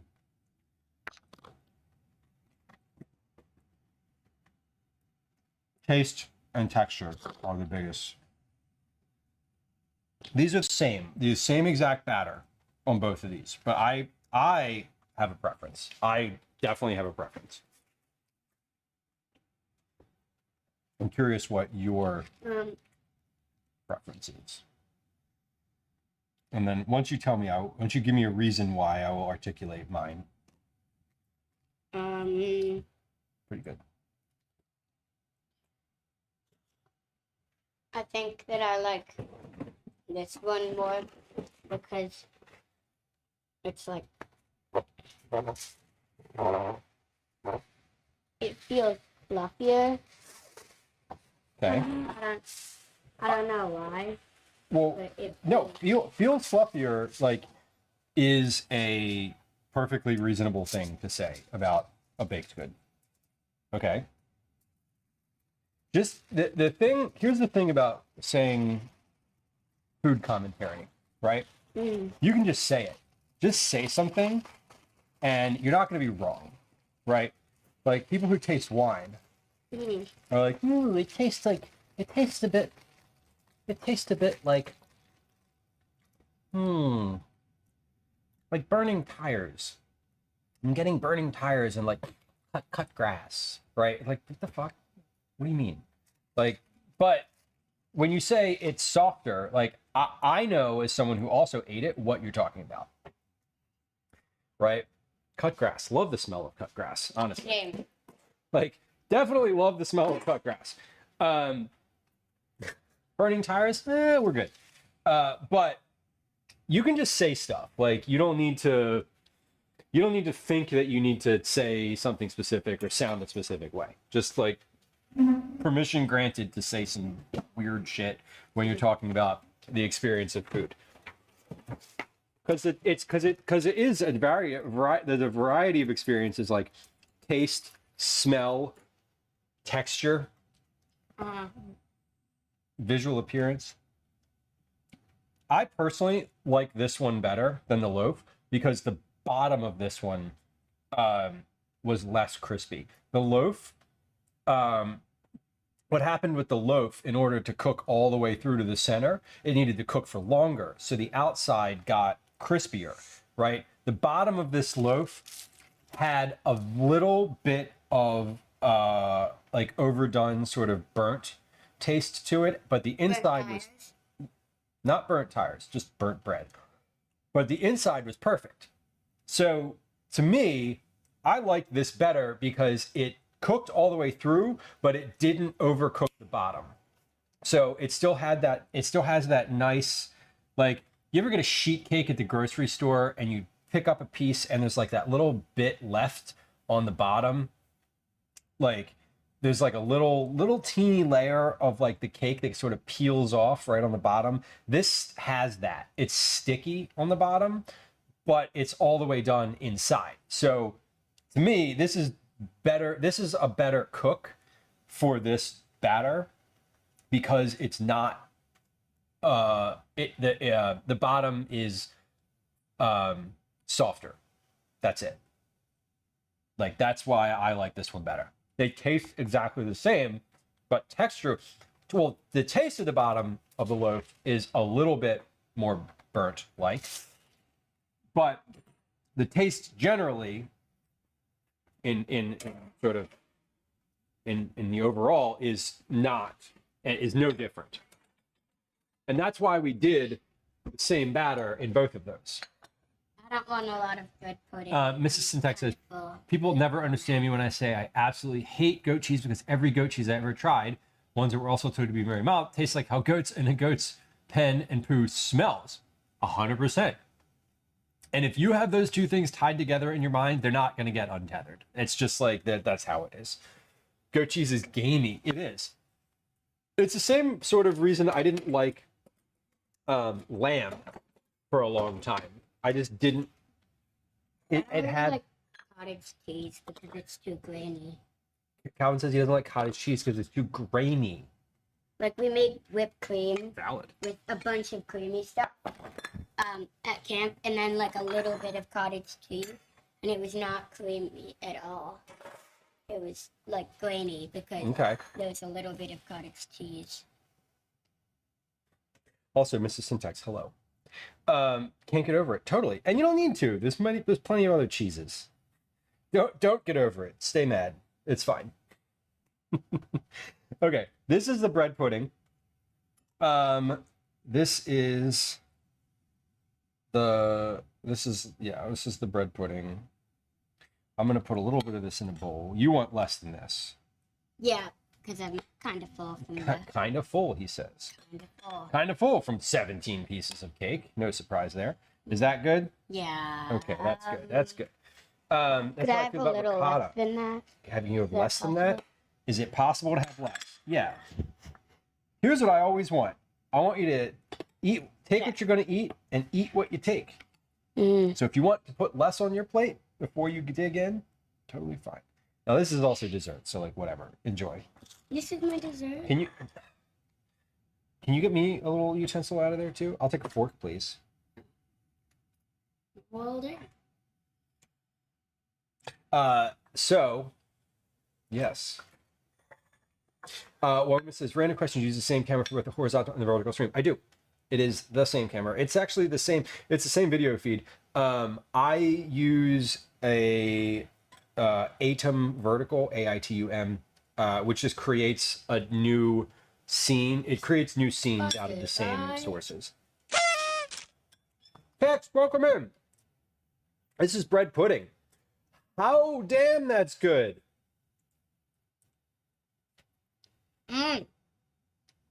That is fucking delicious. It reminds me of pumpkin pie. Tex, congrats on your check-in. That is your 40th check-in, and that means that you get a cookie complimentary.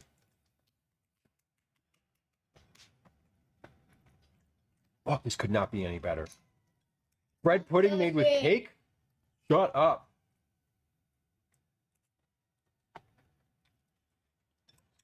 So, It reminds me of pumpkin pie consistency. it does. MX Phoenix Dog yesterday on stream made the recommendation. You should just make bread pudding out of all that cake that you made. And this morning I was like, the idea was still there. And I was like, you know what? I'm gonna do that. Let's do that. How do you make bread pudding?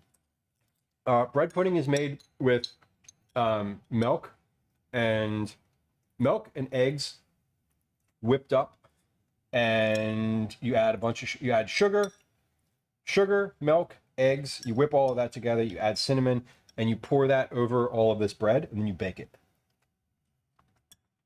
So you know how we do? It's like French toast, except baked. It's kind of like yeah, it's just like it's basically just a custard. Oh, it's really good. Hell yeah. Both of them do not eat runny egg yolks or olive. Although I too love both of those things. Runny egg yolks kind of freak me out a little bit. Because it's like raw egg. But like not that bad. Yeah. Also, it's raw flour. They're runny when they come out of the egg. Raw flour. If they stay runny, that means it's still raw.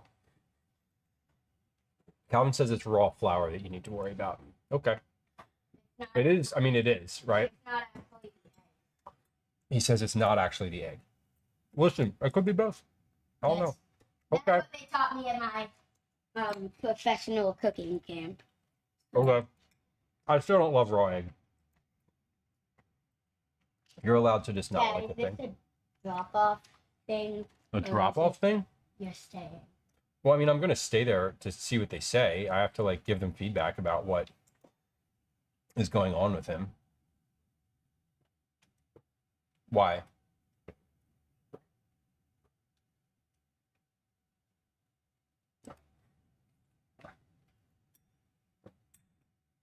Sounds of drinking water are happening aggressively behind me. I just wanted to know like an ETA. I can hear like hardcore swallowing. An ETA. I mean, I don't know. I'm probably not going to be an hour, but if I am, you can still walk over to karate. Yeah. Mm-hmm. Oh, see. Yeah. Uh-oh. Oh God, fellas, congrats on Awaken the beast. finishing the dishes. That's the best part of the cooking process. Honestly, is when you're like completely done. Not just done cooking, but done cleaning. The best part of the cooking Okay. process is scrubbing the counters. Yeah, scrubbing the counters at the end. That's when you know you're done. Really satisfying. Yeah, that's when you're like, I am absolutely finished. Well, when you're absolutely finished is when Okay, you're done squeezing where and do we go from here today? You know where I'd like to go? Someone I don't raid super often because they don't cook, but whose channel I have found really fascinating recently, and who I've met in real life, and who is someone I kind of talk about when I'm like, this is the way that people are using Twitch in a really interesting and fascinating way. Anyway, we're gonna raid paleontologizing. Because Danny is out on a dig, I believe in Utah, possibly Utah dinosaur dig, day 13. So we're gonna raid over there. He's like out in the field. He's out there. There's nothing around them. Villa says we use a lot of cast iron over the fire pit and properly clean all of that. Oh my God, do you clean your cast iron in the oven? He's in Utah a lot. Yeah, I feel like there's a lot of like bones out there. Oh, sorry. So, let's take a look. Before I do that, let's take a quick peek at the calendar. We are going to be live again on Tuesday, this coming Tuesday. Tuesday will be a kitchen stream, I believe. Thursday will also potentially be a kitchen stream. If one of those days is super nice, one of those days might be an IRL stream, but who's to say, really? I don't know, because I don't know what kitchen projects I'm going to have coming in between now and then. But we'll find out. So we're going to start the raid. We're going to go visit paleontologizing. Paleontologizing is a real-life paleontologist. Danny is out in the field in Utah digging up dinosaur bones. He's a fascinating human and a streamer who is a non-gaming streamer, which we always love. If you are on YouTube, this is where we leave you. I hope you have a lovely weekend and a lovely rest of your day, lovely rest of your Friday, Junior, and Friday, and then weekend ahead. Thanks for hanging out. Bye.